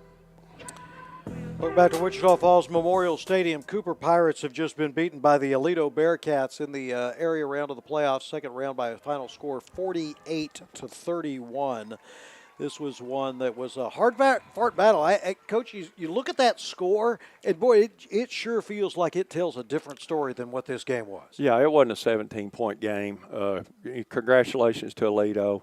They're a good team. They'll be hard to beat. But, man, I'll tell you what, I love this Cooper Pirate team. I hate to see them quit playing. And, Tommy, we talked about this, how, you go back to the last play against Abilene High, and that last drive of Abilene High. But you sometimes, and I know as coaching, I've been through it. You get put in a bracket, and it's just, even though you might have finished ahead of some teams in your district, you get in the toughest bracket. And unfortunately, the Pirates had to play this Aledo team second round. What a game! Cut it to 4 in the second half, and boy, it was a knockdown, drag out. But I couldn't be prouder of this Cooper team. And Tommy, we talked about it. We've both been around them at the breakfast and practices and things. What a great group of young men. I'm so proud of their effort and their improvement from the start of the year till tonight. And, I'll tell you what, Aledo's number one, but we're not far behind them. Well, no question about that. And this is the third time these two teams have played in the last 5 years. The third time Aledo has won. But in 2 of those 3 games, the Cooper Pirates gave them just about all they wanted. They really did. And, I told people, I said, the Pirates are going to score 30-plus points on Aledo. Well, they scored 31. The biggest trouble was that Aledo offense is just deadly, and they can hurt you with so many weapons. And we just couldn't get we needed a couple of stops that we just couldn't get Tommy. And you got to give them credit. They're really good up front, and their skill people are really good. Right now, Coach Chip Darden addressing the team. And, for us up here, it is so easy for us to, we're so invested and focused in the game itself. It is it's time now you start thinking about, man, this is, for these seniors, it's the last game that for many of them they'll ever play. And this is for a number of them, that they won't have that opportunity to play again next year. Obviously, some of them will, but it is a very difficult moment for your last loss of your high school career as a senior. Well, and that's because every one of those young men and coaches are just hurt like crazy right now. And the reason is because they threw everything they had into this team. And they believe they were going to win. They believe they're going to win. And it goes back to last spring and summer workouts and all the things that they do. And when you throw everything into something, Tommy, it hurts when you lose it. Those seniors, tremendous group of young men. And here's the best thing about them, is they're going to be so successful citizens for our country. They're going to be good fathers and husbands and friends, and they're going to carry what they've done this year with them the rest of their lives. And when it's all said and done, that's the most important thing that we can do as coaches and fans, is to build young men. And I'll tell you what, I couldn't be prouder of that whole team. Well, no question about it. And a couple of weeks ago, of course, had the first ever Texas high school football Coaches Appreciation Day, and that is for that to be a recognized day. And boy, it's so long overdue to have that recognition. Coaches, of course, around this country in all sports, really being as you say, the shaper of what the next generation of leaders is going to turn out to be. You bet. And I'll tell you, and of course, both my sons are on the coaching staff, but I've gotten to know all those coaches, and I believe we got Taylor with Chip. Yeah, let's go down to the field, and Taylor does have Chip Darden. Coach, I hate moments like this, and we talk about, a lot of coaching opportunities that come in the game of football, and there's a lot of highs and there's a lot of lows, and it's just one of those moments that's really hard. But I don't want for that to diminish the effort and the fight that you saw from your team here tonight. Tell me what made you proud from this group. Yeah, we played really hard, and at halftime we had a heart-to-heart. We kind of all said it's not what we wanted at halftime, and I just thought they played hard right to the end. We down there the last drive where we don't, the game's pretty well decided, but we kept playing hard, and that's what these guys did all year, and I think it was fun to watch them kind of grow as the year went on, and find out who leaders were and who did different stuff like that, and so proud of their effort, and they're disappointed. We didn't come in here for a moral victory. Nobody in that locker room did. We came to win the game and believed that we could, and just didn't execute. Coaching staff, I didn't execute at a high level, and I think that was the big deal. So. And you see it a lot here behind us. The emotion on these players' faces says everything that we need to know about how much this program means to them. What did you tell them in your final message to them here tonight? Yeah, just that we love them and we will. Thanks. Sorry, Teddy. We always will. And these guys. There's a lot of these guys that have been in the program for 6 years, middle school days. But just and then the other part of it is we want them to look back at some point. There's some of them that it might be tomorrow. There's some of them it might be 20 years from now. But we hope they can look back on the season and if they're a senior, the career, and say that they had fun, they learned something in the program. And I don't think any of these. We got about 73 guys suited up. I don't think one of the 73. I don't think this is going to be the highlight of their life. I think they're gonna go on to bigger and better things, and that's the main thing. It's no fun right now, but there will be a day, I think, that we hope that they'll appreciate being a part of this and being involved in the program. I know they will, Coach. Go spend some time with them. Thanks for your time, guys.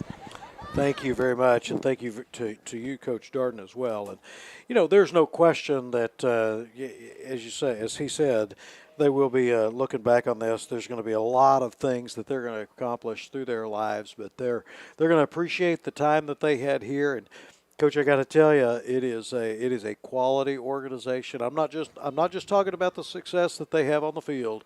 It is a family atmosphere up and down. Starts with Keith Bryant, goes down through Max Catwinkle and all the way through the coaching staff, and you can feel it as you talk to the folks out at Liberty as well. This is a group of kids that have really won the lottery, being able to play in this regime with what they learned for life. Well, certainly that's the case, and this coaching staff is just and I've got a grandson in the program, and he doesn't get to play a whole lot, and I'm telling you, he loves it. He loves every second of it, and I'm so proud of him. But I mention that because not just the guys that are playing a lot of minutes. That whole group, like I think Chip said, they suit up 73 kids tonight.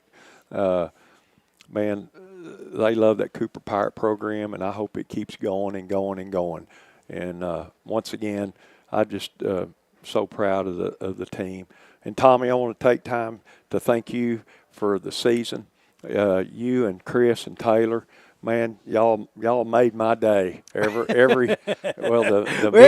glad to have you. It's fun. Well, I probably said too much tonight about officiating. So anyway, but Tommy, you're a pro, man, and I appreciate you so much taking care of me. And all I have to do is go up here and ramble a little bit. But and Chris, of course, the pro, and Taylor's a pro, and y'all three, and the entire crew, Clint and the whole crew. What a tremendous job that y'all do, and thanks for letting me be a part of it. Well, it is. We are certainly blessed to have you here. Cooper Pirates wound up losing this one 48-31 to the Aledo Bearcats. We'll be back in just one quick moment. Cooper Pirate Football, LCI on 100.7 The Score, and the LCISD Athletics YouTube channel. Back in a moment.